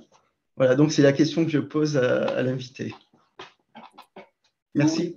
Si vous voulez commenter, Margaret. Oui, alors oui, je vous rejoins très largement sur vos propos, Florian Delmas. Oui, effectivement, ça dépend. Il faut quand même voilà, que la personne a ses propres représentations de genre, mais effectivement aussi juge. L'idée, c'est le problème majeur, c'est lorsque ces deux représentations vont entrer en conflit. Notamment à l'occasion du changement de l'état civil. Le conflit a lieu à 90% des cas pour les personnes ambibinaires qui souhaitent faire une transition, on va dire, pour être androgyne, cette idée, on va dire, de neutralité. Cette possibilité-là, on va dire, est actuelle parce que la France ne reconnaît pas le sexe neutre. Il y aurait eu un sexe neutre pour les personnes non binaires, voilà, vraiment dans cette idée d'androgynité poussée au maximum, elles s'intégreront pas parfaitement, et c'est notamment l'idée de Benjamin Morand-Puech que j'évoquais tout à l'heure. Après, effectivement, sur le fait d'affirmer son genre dans un acte administratif, alors, certes, oui, mais il y a quand même une idée de... il faut, on va dire, le pérenniser. Dire, voilà, si moi, demain, j'écris, je sais pas, moi, comme je suis à l'IRA, j'écris sur un papier, je suis une femme, maintenant, c'est madame, ben, ça va les faire, je pense, assez rire, parce que oui, ben, d'accord, mais mon état civil n'a toujours pas changé. Effectivement, on est quand même prisonnier de nos représentations de genre, notamment en France. Vous regardez, par exemple, en Belgique, Malte, etc., mais aussi en Inde ou en Thaïlande. Les représentations de genre sont poussées à l'extrême et vous avez des changements à l'état civil qui sont extrêmement rapides. Voilà, l'Inde a reconnu un troisième sexe et même un troisième genre depuis 20 ans, etc. Après, il y a cette idée voilà, de pérennisation et ça, ben, c'est, on va dire, une procédure qui doit être faite. Alors, devant un juge ou sans juge, bon, l'idée pour fluidifier, etc., pour éviter d'avoir ce regard, comme vous dites, et de laisser la personne, à dire, maîtresse de son parcours, ben, c'est procédure déclaratoire. Hein. Voilà, j'envoie une lettre au tribunal. Maintenant, voilà, merci de changer les papiers. Ils répondent OK, c'est fait. Voilà, donc c'est aussi simple qu'un PAX, hein, ce qu'il faudrait. Voilà. D'accord. Et c'est cette idée-là. Après, le jour où ce sera vraiment... Sachant qu'il faut quand même rappeler quand même certains trucs, c'est que les changements d'état civil, ce n'est pas le truc qui embourbe les tribunaux. Hein. C'est plutôt des choses qui sont faites en marge le soir, un soir à vendredi avant de partir en week-end. Hein. Je caricature un peu, mais fondamentalement, au dossier de correctionnel, au dossier de divorce, etc., c'est vraiment assez à part. Il faut quand même le dire. Ah, alors attendez, je vois qu'il y a une sur le chat, question. si vous voulez regarder. Alors, que pensez-vous, bonjour, alors que pensez-vous de l'adoption aujourd'hui par le Sénat de l'organisation de l'immigration ainsi que les rejets d'amendements? Alors oui, effectivement, le Sénat effectivement s'est prononcé. Hein. Alors, le rejet des amendements 2027, je ne les connais pas de tête, mais j'en ai effectivement entendu parler, voilà, notamment sur l'interdiction des mutilations génitales sur les enfants intersexes. Alors, effectivement, sur la loi sur l'interdiction des thérapies de conversion, bon, si on en a eu une vision un peu plus libérale, un peu plus, on va dire, en accord avec la société, cela aurait dû être fait depuis bien longtemps. Il y a quand même un retard là-dessus quand on compare aux États-Unis ou dans le reste de l'Europe. Souvent, ce qui a été dit, notamment, je pense notamment au débat à l'Assemblée nationale et au Sénat, c'est que souvent les thérapies de conversion, on pense à l'homosexualité dans 99% des cas. Or, ça concerne aussi toutes les problématiques des identités transgenres. Et on peut dire, tiens, est-ce que le fait qu'il y ait des équipes spécialisées dans les hôpitaux qui accompagnent les personnes transgenres, est-ce que ce n'est pas une forme de traitement de cette conversion dans l'expression du genre? On peut aussi l'interpréter comme ça.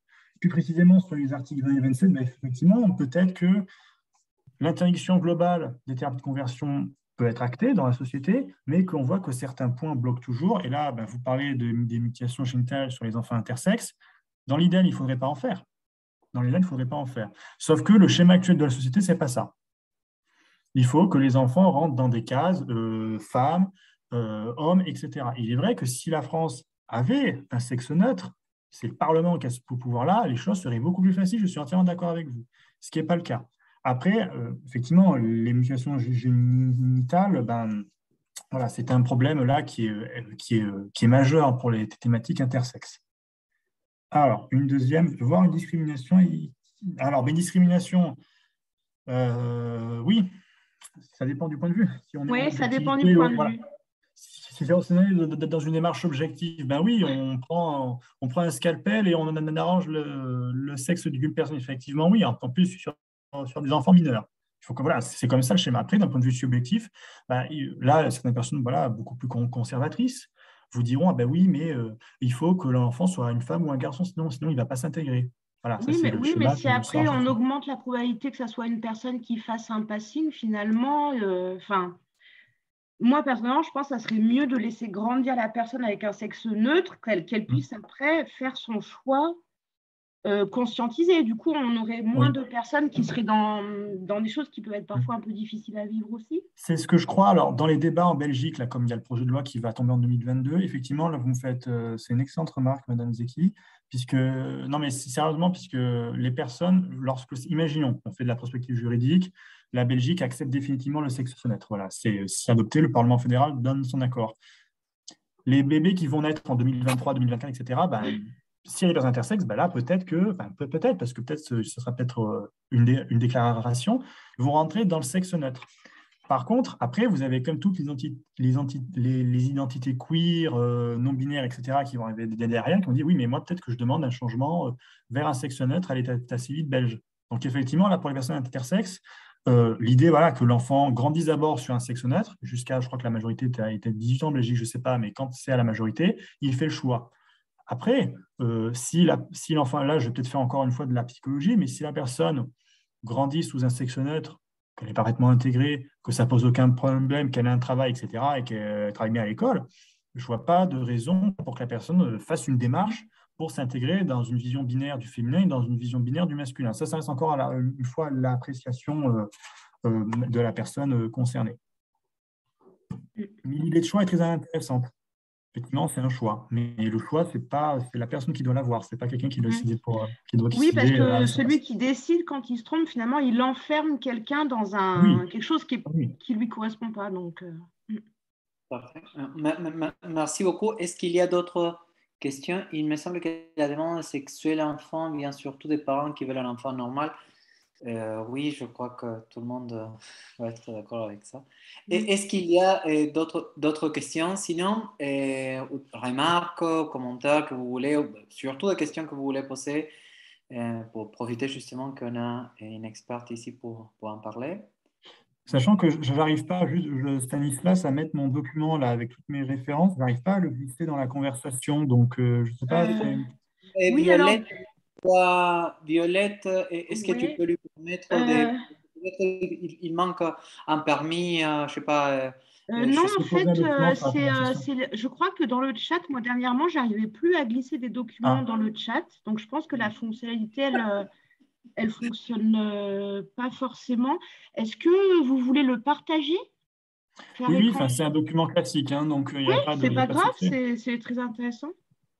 Voilà, alors je vais l'ouvrir. Si vous me donnez la main sur l'écran, je peux vous l'afficher. Bah, normalement, là, vous pouvez faire écran partagé et nous partager le document. Alors, écran partagé, tac. C'est le bouton en vert. Voilà, Ah, vous parfait. voyez? Oui, Oui, oui, on voit. Oui, Voilà. oui, tout à fait. Donc là, vous avez donc les références. Donc, d'ouvrages, j'en ai écrit 3. Je vous mets que les 3 références, que le troisième, c'est sur un point ultra spécialisé que j'ai fait en collaboration, qui n'a rien à voir avec les sciences identité, donc je ne vous le mets pas. Vous avez donc, alors d'abord, le premier, c'est rangé à l'envers, c'est les rapports sur la procédure de modification de la du sexe à l'état civil, publié Phobie et chez l'ANT. Là, c'est les rapports, on va dire, un peu plus théoriques et pratiques sur la procédure en tant que telle. Le deuxième ouvrage, c'est le guide que j'ai écrit avec Étienne Déhouillère, où il y a eu une préface qui a été faite par Amélie Imbert, qui est maître de conf à la faculté de droit de Grenoble, que certains d'ailleurs connaissent, bon, moi-même, et Romero Michel, qui est adjoint à la maire de Paris, qui a fait une très belle préface, et ainsi que Loïc Bray, qui en a fait aussi une excellente, notamment sur l'approche européenne. Il rappelle aussi quelques enjeux. Publié Sophobie et chez l'ANT. Et enfin, le dernier, c'est un truc que j'ai fait sur les identités LGBT dans la fonction publique, notamment les fameuses inégalités de genre, publié donc chez 50-50 et qui a été repris par l'ANT, ils ont voulu le publier. Donc voilà, vous avez les 2 références là. Sachant que ce sont des documents, vous tapez ça dans une barre de recherche Google, ça devrait s'en sortir. Hein, donc voilà, je vous le mets là, comme ça après, vous pouvez… Alors, je vois qu'il y a un truc sur la discussion. Très intéressant et complet. Ben, j'espère en tout cas que, voilà, que ça a pu vous intéresser. Ce n'est pas facile de traiter des transidentités. Donc, si ça a pu, on va dire, démystifier certains points, je suis plutôt satisfaite. Si vous avez des questions, n'hésitez pas. Je suis là pour ça. S'il y a d'autres questions, des remarques, commentaires, n'hésitez pas à allumer votre microphone, à prendre la parole. Si vous voulez même allumer votre caméra, ça c'est aussi bienvenu. Sinon, en attendant, je peux peut-être poser une petite question. Bon, Benoît, merci. Je crois qu'on vous a remercié plusieurs fois, mais c'est bien sûr, c'est super bien parce que c'était un très joli exposé. Mais par exemple, je me demandais s'il y avait à ce moment-là en France ou peut-être dans d'autres pays, dans l'Union européenne, disons. Vous avez beaucoup parlé de la Belgique, donc c'est pour ça peut-être que vous connaissez la situation dans d'autres pays aussi de l'Union européenne. Pour passer des lois ou des projets de loi ou des études, peut-être des propositions de loi, ça dépend de qui le propose bien sûr, et pour justement essayer d'attaquer ces problèmes du binarisme. Et je sais que c'était une opinion qu'on a déjà mentionnée, que normalement les gens considèrent le binarisme comme l'option par default parce que c'est le plus facile, mais la réalité elle est toujours beaucoup plus compliquée. Que c'est que nous, peut-être, on veut qu'on comprend. Donc, et donc, c'est pour ça que peut-être pour essayer de comprendre cette réalité très diverse dans laquelle il y a beaucoup plus de situations que seulement les manichéismes ou les polarismes hommes-femmes, s'il y avait des projets de loi ou des propositions de loi ou peut-être des propositions par des associations, particulièrement, par exemple, de comment adresser cette fluidité qui existe en fait dans la notion de sexe. Et je me permets de dire même au niveau du sexe. Je sais qu'on a parlé de sexe d'une façon un peu médicale, mais on l'a fait surtout à partir des génitaux. Et la génitalisation du sexe, il me semble que c'est seulement une première approximation à la notion du sexe. La notion du sexe est beaucoup plus complexe du point de vue biologique parce que ça fait intervenir des hormones, ça fait intervenir les codes génétiques.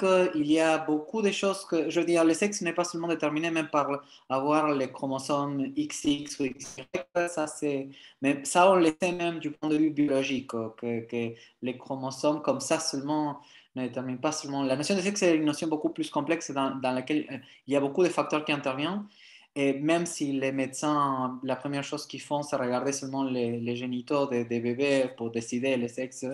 Mais est-ce qu'il y a des projets de loi, des propositions de loi justement pour essayer d'avoir un regard beaucoup plus complet de cette réalité complexe qui est le sexe de l'être humain en particulier? Alors, donc, il y a beaucoup d'éléments dans ta question. Alors, moi, je connais pas, parce que voilà, je parlais du cas belge parce que je connais un peu et je fait une conférence pour Jean Pluriel il y a déjà quelques temps. S'attaquer effectivement à la notion de sexe, c'est beaucoup plus compliqué que s'attaquer à la notion de genre. Parce que la notion de sexe, là, par contre, on s'attaque à 21 siècles d'histoire et de civilisation occidentale. Donc là, malheureusement, la binarité a de beaux jours devant elle. Concernant après la notion de genre, Florian Delmas l'a dit, il l'a rappelé, c'est surtout, ça dépend, on va dire, voilà, des époques. Et le genre est amené à évoluer. Et le genre d'aujourd'hui, en décembre 2021, ne sera pas le même que le genre du 7 décembre 2324, où voilà, le genre va forcément amener à évoluer. Est-ce qu'il y a des projets de loi qui sont vraiment dédiés à cette binarité? Moi, personnellement, je n'en connais pas. La Belgique, voilà, il y a un projet de loi en cours sur le sexe neutre. D'après ce que je crois comprendre, il n'y a pas de projet en France là-dessus. Le contexte politique n'est pas du tout orienté là-dessus. On l'a vu voilà, dernièrement. Voilà, c'est vraiment à part dans les débats. Après, il y avait notamment, avant les années Orban en Hongrie, il y avait eu notamment certains groupes militants pour les identités LGBT au sens large qui avaient, on va dire, fait parler d'eux. Bon, là, depuis voilà, le gouvernement Orban, bon, voilà, la Hongrie, je ne pense pas qu'il y ait d'avancée LGBT. Peut-être que je me trompe, hein, mais à mon avis, je ne pense pas. Après, c'est vrai que si la binarité des genres et la binarité des sexes était abolie, ça permettrait d'avoir plus d'inclusivité dans les représentations. L'abolition de la binarité des genres, on peut l'espérer. L'abolition de la binarité des sexes, ça me semble, là, c'est un changement de civilisation. Hein. Là, on est vraiment dans il faudrait que nos sociétés évoluent à un niveau, voilà, enfin, la binarité des genres, je crois que Judith Butler en parlait dans son livre Troubles dans le genre. Elle en parlait, mais voilà, c'était un truc, je ne sais même pas si on pourrait l'appliquer à un État classique, gouvernement, population, armée. Voilà, je ne sais pas si on pourrait l'appliquer. De là à abolir binarité des genres, binarité des sexes, on peut l'espérer. Au moment où le sujet arrivera sur la table, je pense qu'on sera déjà au stade de Starfleet et les Klingons. Hein. Je pense qu'on sera tous morts depuis bien longtemps. On peut l'espérer, mais je ne pense pas que je verrai ça de mon vivant. Par contre, la notion de sexe neutre, l'interdiction des pratiques mutilatrices sur les enfants intersexes, ça, par contre, c'est un débat qui est actuel. Surtout en Belgique, en ce moment, notamment pour les enfants intersexes. En France, un peu moins, mais ce sont des débats, on va dire, qui reviennent, comme la fin de vie. Donc, un jour, les débats vont revenir et les assemblées seront amenées à se prononcer. Et j'espère qu'elles se prononceront, en tout cas, dans le bon sens, dans le sens où, du moins, elles estimeront que cela doit être adopté. D'accord, parfait. Merci beaucoup de la réponse très complète. Et il y a quelques commentaires dans le chat Oui. et une question, si vous voulez la lire, de Maxime Gatti et après. Alors, il y en a 3. Alors, Maxime Gatti, merci beaucoup de ton intervention. De rien. Est-ce que tu aurais des ressources sensibles à partager? Alors, pour sensibiliser à partager. Alors, oui. Alors, je pense que j'enverrai mon document PDF à Stanislas qui, après, avec les adresses mail de vos connexions à la conférence, il vous les enverra. Je pense que ça va être le plus simple. Je vais le faire juste après. Alors, vidéo expo affiche. Je ne sais pas si ce sera possible au niveau de la technique. Oui, si, je pense. Et puis, je voulais savoir, est-ce que tu pourrais nous envoyer tes références? Est-ce que ça te convient si je les poste sur notre site Internet et oui, intranet? vous pouvez. Ce sont les 2 documents qui sont. Tout est libre de droit. Hein, donc, ils sont publiés. Voilà, ça fait déjà quelques temps. Ça pose a priori aucun problème. Au contraire, ça peut aider. Ok, super. Merci beaucoup. De rien. Alors, ressources sensibilisées à partager, vidéo expo affiche. Vidéo, alors je pense à des militants youtubeurs. À une certaine époque, Laura Balder, à une certaine époque. Après, c'est une question après d'orientation politique. Hein, donc, vous avez plutôt une sensibilité un petit peu revendication, etc. Il faut aller voir Youfi Tipoui sur une chaîne YouTube qui est une dame avec qui j'ai pu entrer en contact, qui est vraiment quelqu'un de très bien. Exposition, il y a eu un livre notamment sur les identités trans il y a déjà quelques temps qui avait été fait, je crois, à l'Assemblée nationale. Il y a aussi, au niveau des affiches, il y a l'affiche du gouvernement qui est sortie pendant cet été sur ma fille est trans et alors, mon fils est gay et alors, c'est une affiche qui s'est insérée dans la campagne de communication de la DILCRA qui va être reconduite, je crois. Et puis aussi des lieux d'association, je continue la question. Hein. Alors, sur Grenoble, il y a l'association RITA, qui est la plus connue, qui est membre de la Fédération trans et intersexe d'ailleurs, ce qui n'est pas le cas de Stop Homophobie de l'ANT dans mes souvenirs, qui peuvent réaliser des interventions aussi bien sur le titre de débat. Bah oui, pourquoi pas, si les acteurs institutionnels souhaitent faire intervenir des associations, pourquoi pas, ça peut être au contraire, ça peut que être bénéfique à mon avis. Maxime, je connais l'association Rita Campli que j'avais fait intervenir il y a 2 ans. Ah ben voilà, parfait, oui, c'est ça. Oui. C'est une association qui est présente depuis longtemps. Hein, donc, Alors après, Audrey Dubetier, merci beaucoup de faire vos ressources de gestion des professionnels. Alors, professionnels de question nationale, vous avez la circulaire de Jean-Michel Blanquer qui est tombée le 29 octobre, qui est un premier pas dans la prise en charge des enfants transgenres en milieu scolaire, mais aussi dans les mineurs qu'il faut conseiller. Alors, notamment quand les familles sont déstabilisées. Alors là, effectivement, c'est le sujet, on va dire, un petit peu délicat, parce que ce sont des enfants et il y a des familles. Il y a 2 possibilités, c'est ce qu'elle évoquait par la circulaire. Je pense que c'est une personne enseignante ou proche de ce milieu-là, donc je ne vais pas vous apprendre grand-chose. Il y a l'accord parental qui est mis en avant par cette circulaire, qui a heureusement été mis en avant parce que beaucoup de personnes l'ont oublié. Je prends un exemple, voilà, un élève de 5e au collège qui se sent, on va dire, qui a une identité masculine, qui se sent, on va dire, femme. Ben, si les parents soutiennent ben, c'est mieux. Et là, il y a notamment une procédure qui est prévue, c'est la concertation de l'équipe pédagogique pour les pronoms, pour le prénom, parce que les enseignants ne peuvent pas utiliser le prénom souhaité par l'enfant sans l'accord des parents. Et oui, c'est comme ça, c'est du droit éducation nationale pur et dur. Voilà, donc il y a cette circulaire-là. Il y a aussi pas mal de comités qui commencent à se mettre en place, notamment à l'Académie de Nancy-Metz. Il y a un groupe de travail LGBT qui s'est créé, qui notamment élabore des chartes et des guides à destination par contre des professionnels. Donc là, si par exemple un enfant souhaite faire un coming out trans ou s'affirme comme personne transidentitaire, il faut d'abord, je pense, avertir l'équipe pédagogique qui s'inscriront, on va dire, dans les démarches prévues par cette circulaire-là. Et après, ça se mettra en œuvre. Par contre, là, c'est le schéma, on va dire, par parfait. Ce qui est évoqué aussi par la circulaire, c'est si les parents sont séparés. Et s'il y a partage de l'autorité parentale, imaginons un enfant, mon exemple de l'enfant de 5e, qui est une invention, un coming out trans, la mère est d'accord, le père ne veut pas, ou l'inverse, on est bloqué, parce qu'il faut l'accord des deux parents. Et c'est ça vraiment qui est mis en avant par la circulaire. Si les parents sont d'accord, il n'y a pas de raison pour que ça se passe mal. Il y aura peut-être des déblocages des débuts, mais après, si les parents ne sont pas d'accord entre eux, c'est là où c'est vraiment compliqué. Mais encore une fois, je ne peux que vous amener à reporter la circulaire. C'est la circulaire du 29 octobre 2021. Elle est disponible en ligne encore, je crois, sur le site du ministère. Elle est même en prime time, donc ça ne pose aucun problème pour la trouver.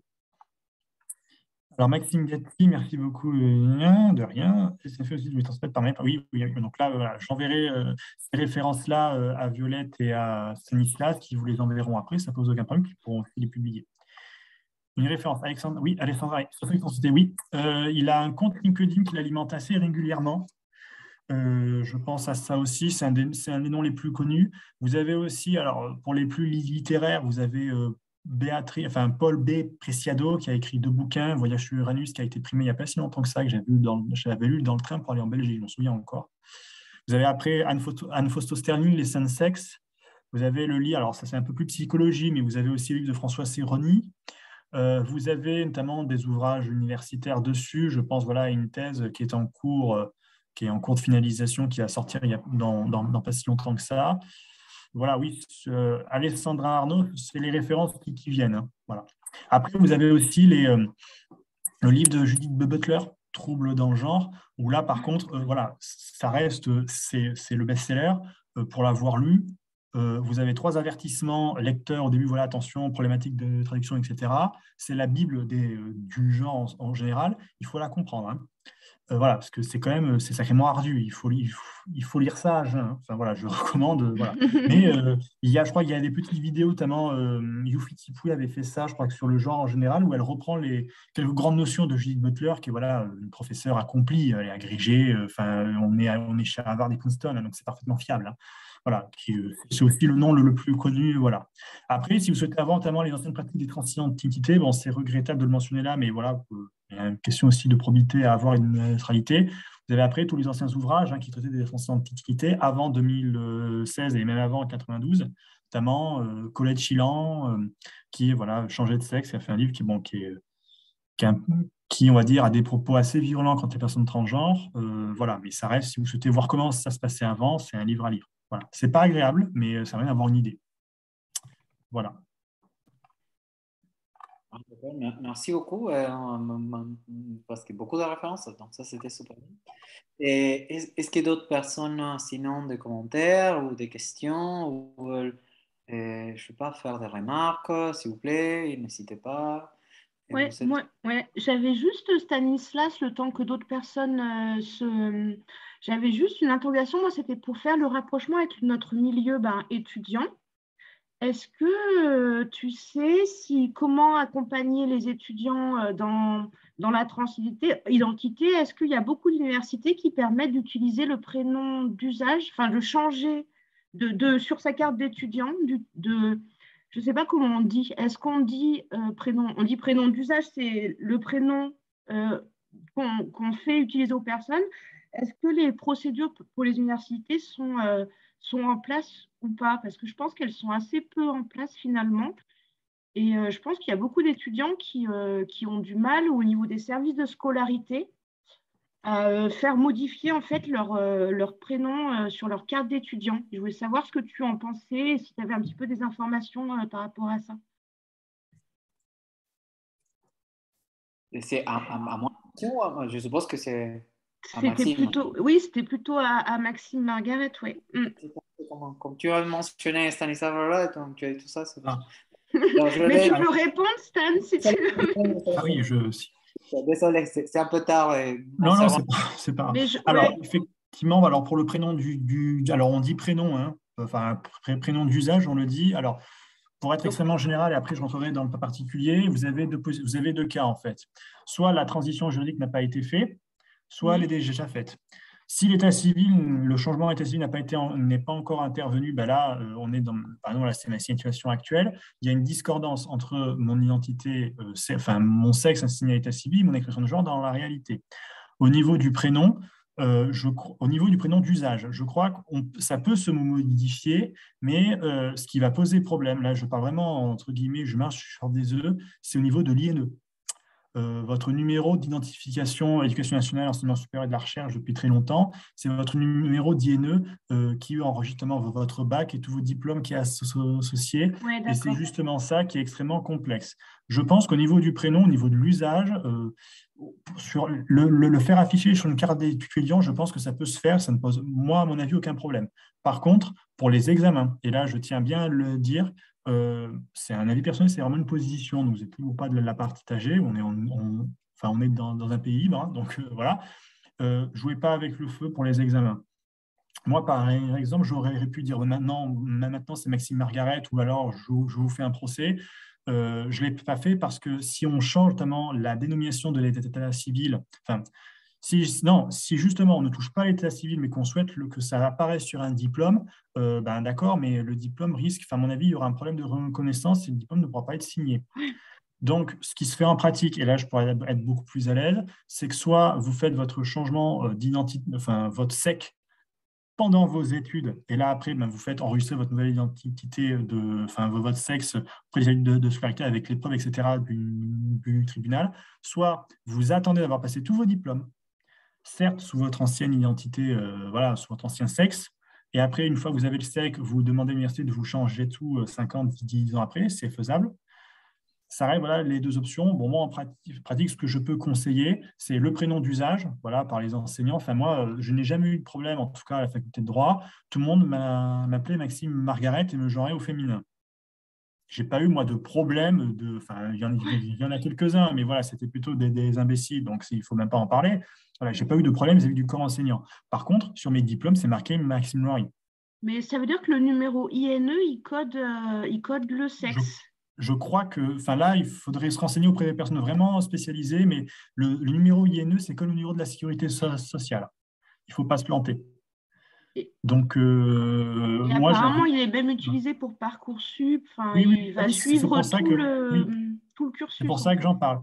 J'avais eu un cas, j'avais conseillé une lycéenne de ma région qui voulait faire son SEC l'année du bac. J'ai dit, oula, non, passe le bac, mets-toi dans une université. Bon, elle a fait un CAP horlogerie à Besançon, mais voilà, dit, ne fais pas ton SEC l'année du bac parce que le temps que le changement soit fait, le fait d'envoyer le papier à l'Éducation nationale, au rectorat, machin, il risque d'avoir un problème au niveau de l'oral parce que si sur les papiers de l'Éducation nationale, c'est marqué monsieur et qu'il voit une dame, en réalité, ah ben non, vous n'êtes pas la bonne personne, vous ne passez pas le bac. Donc, c'est vraiment une année, voilà, c'est vraiment une année où il faut laisser voir les choses comme elles sont. C'est pas agréable. Hein. Là, je suis assez minoritaire hein, sur ce point-là. L'année du bac, ne faites rien. Pas assez de bac. Tranquillement. Comme ça, le bac, si vous avez le bac, tout le monde l'a, voilà, mais vous pouvez entrer dans toutes les universités en France. Si vous ne l'avez pas, ben voilà. Et ne pas avoir le bac parce que je n'ai pas pu le passer, parce qu'il y a un con dans un jury qui me dit « Ah ben non, personne transgenre, je ne connais pas, c'est pas pareil, vous ne passez pas l'oral. » Ben, ça peut être, je pense, beaucoup plus tueur que le fait de faire un changement d'état civil pendant l'année et que les procédures administratives ne se fassent pas. C'est pour ça, voilà, je préfère le dire. Après, c'est une position personnelle, hein, j'assume. Mais il ne faut pas... Beaucoup de personnes trans veulent vraiment aller vite. Moi, je serai la première à le faire, mais il y a un moment, il faut mieux assurer un avenir s'assurer son avenir, je passe le bac, je passe le diplôme et après je fais le changement et après je mets tout à jour, plutôt que de faire tout en même temps, au risque de s'éparpiller, de finir épuisé et après d'avoir de problèmes administratifs. Hein. Parce que si vous avez des discordances sur l'éducation nationale, votre numéro d'INE, etc., ça fait quand même, on s'attaque quand même à un gros morceau. Et en plus, l'INE, comme vous venez de le dire, Violette, c'est Parcoursup. C'est les procédures Ouais, pour c'est changer après, de licence, etc. Donc, Ah, c'est par contre, j'ai vraiment attention. l'impression qu'il existe depuis 1995, le numéro INE. Alors, je ne sais pas, les personnes plus âgées, il n'y avait pas forcément d'identifiant, peut-être, dans le. Et là, j'ai vérifié, je crois qu'il code un 1 ou un 2. Donc, Il y a un commentaire aussi dans le chat, si vous voulez le regarder, justement à propos de toute cette discussion que vous venez d'avoir. Il y a Martine Polican a fait un commentaire. Je ne sais pas du tout en détail, mais je crois que justement, Oui, c'est sur déclaration, hein, donc carte d'étudiant, appel et démargement, procès-verbaux, etc. Ça touche aussi les procès-verbaux de délibération. D'accord, ok. Ben, pourquoi pas. Ah, édité par l'université. D'accord, diplôme, ok. ouais, je pense que Donc, ça reste en d'accord. interne, en fait. Donc, oui, donc ça, c'est uniquement un prénom d'usage. Hein. Ça veut dire que si moi j'avais choisi cette option-là, bon, je ne l'ai pas fait voilà, pour des raisons que je viens d'évoquer, c'est marqué Maxime Loiry, en dessous prénom d'usage, Maxime marqué Gargaret. Mais encore une fois, le diplôme, ce n'est pas mon vrai prénom. Donc ça revient à ce que je disais. Mais après, c'est bien au contraire, et je crois même beaucoup d'universités, je crois même que l'Université de Lorraine prend en compte le prénom d'usage depuis assez récemment. Donc voilà, c'est ce qui se fait. Mais encore une fois, voilà, il n'y a pas eu le changement à l'état civil. moi j'avais posé une fois la question à la scolarité. Bon, si vous voulez, je peux partager ça avec vous, justement en raison d'une étudiante, parce que je voulais être sûr qu'elle elle peut utiliser son prénom choisi. Et c'est comment informer, c'est que l'utilisation d'apogée, à un moment donné, impliquait justement la non-utilisation du prénom choisi, mais que maintenant, bon, ça fait déjà quelques années que c'était tout à fait possible, au moins toutes les universités qui travaillaient sur Apogée, parce que ce n'est pas le cas de toutes les universités en France, mais une grosse partie des universités en France qui travaillent sur Apogée, maintenant peuvent utiliser les prénoms choisis et pour tous les étudiants et étudiantes qui sont en train de faire la demande. La demande n'est pas forcément aboutie, elle n'est pas finalement forcément finie, mais si elle est seulement en train d'être réalisée, Oui. avec seulement cette demande en cours, ça suffit pour pouvoir utiliser les prénoms d'usage. Ce qui est un peu mieux qu'avant, qui était absolument interdit, et de pouvoir utiliser justement un prénom choisi. Oui, effectivement, c'est donc on est bien sur un truc en cours, hein, donc on est pendant le processus. Ce qui se fait après, là je rebondis juste là-dessus, parce que j'y pense maintenant, en Belgique, les lois transidentitaires de 2017. Alors là, je suis vraiment sous le contrôle, mais moi, j'avais eu le souvenir de certains débats parlementaires qui recommandaient même des préconisations sur les états civils belges où, lorsqu'une personne fait son changement d'état civil, l'État disait, voilà, vous demandez un changement d'état civil, on recommande d'appeler votre assurance, le bail de l'appartement, les caisses de retraite, la mutuelle, etc. Et en fait, tout est fait en même temps. J'avais eu souvenir voilà, de ce débat pour dire quand vous faites un changement d'état civil, tout se fait automatiquement. Voilà. Sachant que le débat sur le numéro d'identification, que ce soit éducation nationale, université ou sécurité sociale, on peut en parler si vous souhaitez, voilà, là, c'est des numéros d'identification, il faut une intervention humaine. Donc, c'est normal que ça prenne du temps. Et là, pour le coup, il y a du contentieux en matière de sécurité sociale en France parce que il n'y a plus les opérations de réassignation. Donc, pour l'éducation nationale, un homme reste un homme, sauf s'il a fait une opération. Donc, c'est difficile de faire reconnaître ça. Généralement, l'état civil pour la sécurité sociale, je crois, intervient généralement après. Ça se fait a posteriori, dans mes souvenirs. Mais les cas sont assez rares et ne sont pas médiatisés. Ok, parfait. Merci beaucoup. Merci. Et est-ce qu'il y a peut-être d'autres commentaires ou d'autres remarques? Vous voulez peut-être, si quelqu'un veut. De nouveau, je rappelle, vous devez seulement allumer votre microphone, sinon vous pouvez écrire dans le chat. N'hésitez pas. Et, Donc, je ne vois rien. Et sinon, je peux poser aussi, bon, je ne sais pas, comme entre guillemets, je suis le chairman et je ne voulais pas poser trop de questions parce que sinon, je prends la place d'autres personnes. Et ça, je ne les trouve pas génial, mais vraiment, j'ai plusieurs questions. Donc, parce que c'est un sujet qui me semble très intéressant. Je suis là pour ça. Hein. Parfait. Non, non, c'est génial. Moi, j'en profite, mais je ne veux pas prendre la place d'autres personnes si elles veulent ou ils veulent poser des questions. Mais donc, peut-être je reviens de nouveau sur la situation. Vous avez mentionné dans justement la situation actuelle maintenant en France qu'une personne pour pouvoir, par exemple, demander le changement par exemple, des genres qui soient actés au niveau juridique, et il doit faire preuve de plusieurs. Bon, il y a certains critères à respecter, et en particulier, il y avait ces critères de reconnaissance sociale. Qu'est-ce que les personnes, par exemple, qui se trouvent dans des situations de non-accompagnement peuvent faire dans ces cas, non? Je veux dire, par exemple, si c'est exigé que la famille reconnaisse, que les amis, que l'entourage, peut-être que ce sont des personnes qui ne sont pas acceptées par la famille. Donc, comment est-ce que la loi essaie de au moins tenir compte des situations qui peuvent être très complexes et moi, je trouve, c'est mon opinion seulement, je trouve que ces critères, pour moi, ça me semble trop restrictif. Une personne devrait pouvoir dire seulement, moi, je veux changer et ça, donc, que ça soit acté, c'est fini. Mais bon, mais on revient à la réalité. Et dans la réalité, comment est-ce qu'on traite ce type de situation, par exemple? Alors, effectivement, alors, je te rejoins. Si la procédure avait été déclaratoire, j'envoie une lettre, c'est ça maintenant, et au revoir, et vous me donnez les papiers, ce serait beaucoup plus simple. Après, on est surtout là, on est sur la notion de FAMA, donc porter à la connaissance des tiers. Le mot tiers n'est pas défini autant qu'on pourrait le souhaiter, c'est l'environnement proche de la personne. Donc, c'est l'environnement familial, amical et professionnel. Ce sont des hypothèses. Ce n'est pas forcément cumulatif. Après, dans l'idéal, je dis bien dans l'idéal, les parents, les frères et sœurs, ça me semble essentiel. Si la personne a un emploi, etc., ben, l'employeur et quelques attestations de collègues de travail directs.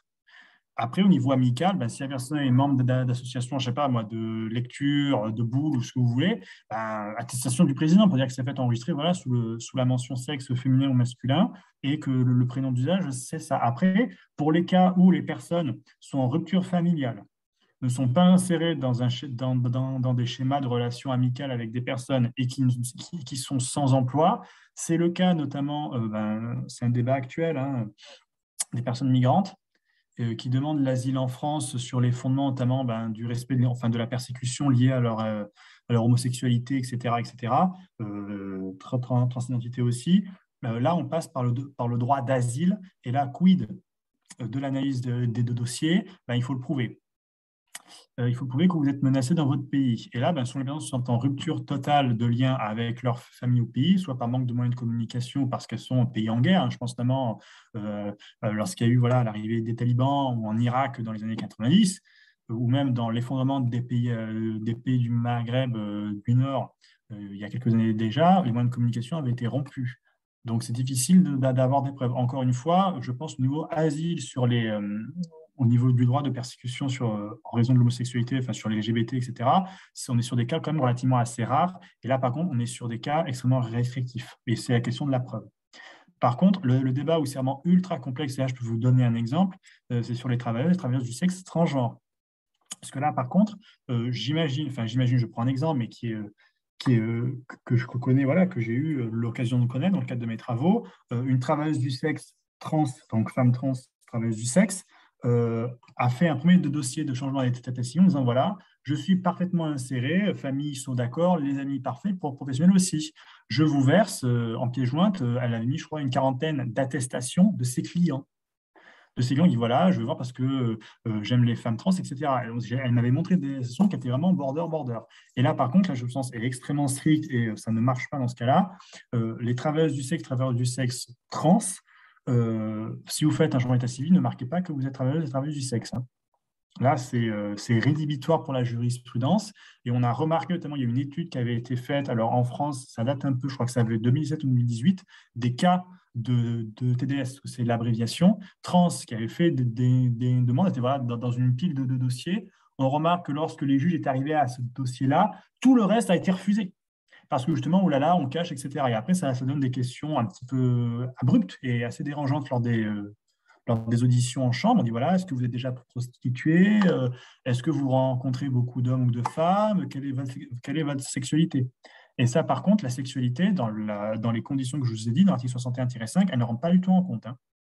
Là, c'est niette. Vous pouvez répondre si vous voulez, moi, je ne répondrai pas. Donc, c'est pour ça, pour les travailleurs du sexe, il y a quand même une vision supplémentaire à avoir et surtout à arranger un peu les choses. Voilà. Par contre, je crois même qu'aux Pays-Bas, bon, moi je pense à Amsterdam, hein, mais voilà, au niveau tout ce qui est travail du sexe, etc., où ils sont beaucoup plus en avance que nous, bon, la question ne se pose pas et il n'y a pas eu de scandale comme il y a eu en France ou même dans certains pays. Après, il y a aussi l'autre débat. Alors, pour les personnes migrantes, j'en ai parlé pour les TDS aussi. C'est tout ce qui est justement. Là, alors c'est un peu tordu comme raisonnement, mais c'était sur notamment les personnes transvesties, notamment les personnes qui s'habillent dans le genre, qui ont une expression de genre temporaire. C'est pas du travestissement, c'est pas drag queen, je peux aller là-dessus. C'est notamment des personnes qui sont là psychologiquement assez instables et qui font des demandes de sexe assez régulièrement, parce qu'en fait, elles traversent des crises. Voilà, c'était juste par rapport à ça, où là, par contre, bon, c'est beaucoup plus rare, hein, mais il y avait aussi ce cas-là. Voilà. D'accord. Merci beaucoup pour Oui. la présentation. C'est un peu choquant ce que vous venez de raconter, par contre, au niveau du rejet systématique qu'il y a dans l'administration des demandes des travailleurs et travailleuses du sexe, parce que Le travail du sexe, voilà, n'est pas reconnu en France, hein, donc et en plus le racolage est pénalisé, hein, ce qui a donc est pénalement répréhensible, hein, ce qui a compliqué notamment la visibilité, parce que j'ai maintenant de se cacher, etc. Donc ça a aggravé le problème, parce que là ce que je vous dis, c'est les études qui ont été faites a posteriori de la loi Toto-Bubira, hein. Alors, vraiment sur des trucs, vous tapez ça, moi j'invente rien sur ce côté-là, et je ne suis pas assez qualifié pour répondre à ces questions-là. Vous regardez notamment l'action. Alors oui, je vais corriger pour transvestis, je finis juste sur personnes âgées, vous avez notamment l'action de l'association Accept ST, hein, à Paris, où là vraiment on rend compte, c'est une association qui est surbookée, hein, sur ces dossiers, et en plus c'est les dossiers donc, de TDS étrangers, donc ils sont à la fois en demande d'asile, donc ça fait des dossiers énormes, voilà, mais elle est une association qui fait un travail assez extraordinaire sur ce point-là. Alors je suis mal exprimé sur les personnes transvesties. Alors, les personnes transvesties, c'est une modification d'apparence temporaire à des fins sexuelles ou à des fins d'excitation sexuelle. Voilà. Parce que moi, j'avais un retour sur expérience. Quand je travaillais au rectorat de Grenoble, il y avait un enseignant, une personne, en fait, c'était un enseignant qui, du jour au lendemain, était allé donner ses cours, habillé avec une jupe et des talons et une perruque. Et en souhaitant utiliser un autre prénom. Et du coup, comme c'était une personne qui était dans des activités pédagogiques, donc en face de collégiens ou de lycéens, ça avait posé beaucoup de problèmes, en fait, avec des moqueries, des choses, voilà, parce que c'était arrivé du jour au lendemain, comme ça. Alors non, alors dans ce cas, non, c'est plutôt, on va dire, un coming out, on va dire, assez surprenant, parce que c'est vraiment un coming out, ça se prépare lentement, et après, il y a le processus psychologique où c'est je le communique à tout le monde. Non, transvesti, on est sur des cas ultra particuliers. Collège Chilan, ça fait une partie de ces travaux-là. Alors, ce ne sont pas des drag queens ou des drag kings, hein, je sors ça de là, voilà, c'est à des fins, drag queen, c'est vraiment à des fins artistiques, c'est du spectacle, c'est le cabaret Michou à Paris, à Montmartre, voilà, on est vraiment sur ces cas-là, etc. Transvesti, c'est le même schéma, sauf que ce n'est pas des fins artistiques, etc., c'est uniquement des fins sexuelles, c'est notamment voilà, dans les pratiques. Voilà, ces personnes sont plutôt dans l'homosexualité. Non. Pas forcément. Pas forcément. Pas forcément. Là, je pensais notamment aux pratiques sadomasochistes avec notamment tout ce qui est le role-play ou les sissy boys, les sissy girls, etc. Voilà, on est sur ce schéma-là. Plutôt côté BBDSM. Mais effectivement, les cas de personnes transvesties, moi, personnellement, j'en connais pas. Et la jurisprudence, non, voilà, c'est plutôt des personnes, je pense, qui prennent un petit peu trop à cœur leur relation avec leur partenaire et qui, on va dire, décident de faire un sec pour ça. Voilà. Mais, Merci. Non, ma part. une petite Merci question. beaucoup. Merci de nouveau. Seulement une petite question, peut-être une clarification. En anglais, le mot transvesti, au moins, il n'est pas trop utilisé parce qu'il est considéré un peu péjoratif. On utilise plutôt crossdresser. Ouais, cross-dresser, voilà. Ouais, en français, c'est pas le cas. Moi, je suis pas, comme vous savez, bon, ça c'est clair, quand je parle, je suis pas français d'origine, donc ça serait bien de connaître ça parce que ça, je le sais pas. Je le sais en anglais, mais pas en français. Alors, le problème avec la difficulté avec les identités LGBT et les identités queer, où là, c'est l'apocalypse, c'est la traduction anglais-français. Puisqu'il y a des termes qui n'existent pas, notamment avec les fameux pronoms. On a vu, il n'y a pas si longtemps que ça, enfin, il y a même trois jours, avec le pronom yel. En anglais, c'est yel, on est d'accord. Donc, enfin, yel, certes, enfin, c'est zem, c'est zei, etc. En français, qualifier le zei, zei, vous avez à la fois le ils et le else pour défier elles sont plusieurs, etc., ou ils sont plusieurs. La traduction en français-anglais est assez hasardeuse. Pour les personnes trans, effectivement, vous avez le terme transgender qui est là, je crois, à ma connaissance, l'analogie en français. Par contre, crossdresser, ça rentre dans la catégorie transvesti, mais je crois aussi, là, je parle vraiment je marche sur des œufs, ça peut marcher aussi pour les drag queens, drag kings. Parce que crossdresser, il y a cette notion d'habillement qui est vraiment mis en avant. Donc voilà. Mais sinon, le terme, voilà, par exemple, pour les drag kings et drag queens, que vous soyez en français, en anglais ou aux États-Unis ou même dans n'importe quel pays du monde, l'américanisation du monde fait que drag queen, drag king, c'est utilisé partout. Par contre, là, il faudrait faire une étude en linguistique, mais je pense que c'est le terme transgender qui l'a emporté pour les personnes transgenres. Et que le terme crossdresser, là, c'est vrai, ça a été relégué, comme à l'époque, on disait les personnes transsexuelles, etc., avec un S ou deux S. Ok, merci beaucoup.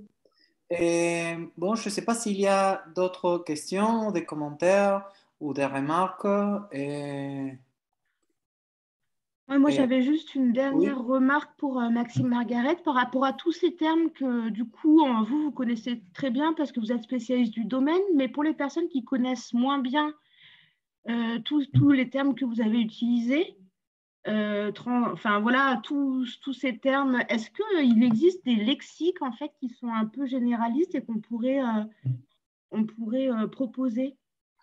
Alors oui, alors au niveau des lexiques, alors bon, je ne vais pas faire de l'auto-promo, hein, mais vous avez donc mon rapport où j'en parle et le guide. On a fait un lexique aussi, j'en parle un peu moins dans l'action publique là, pour les identités LGBT. Vous avez notamment tout ce qui est DILCRA.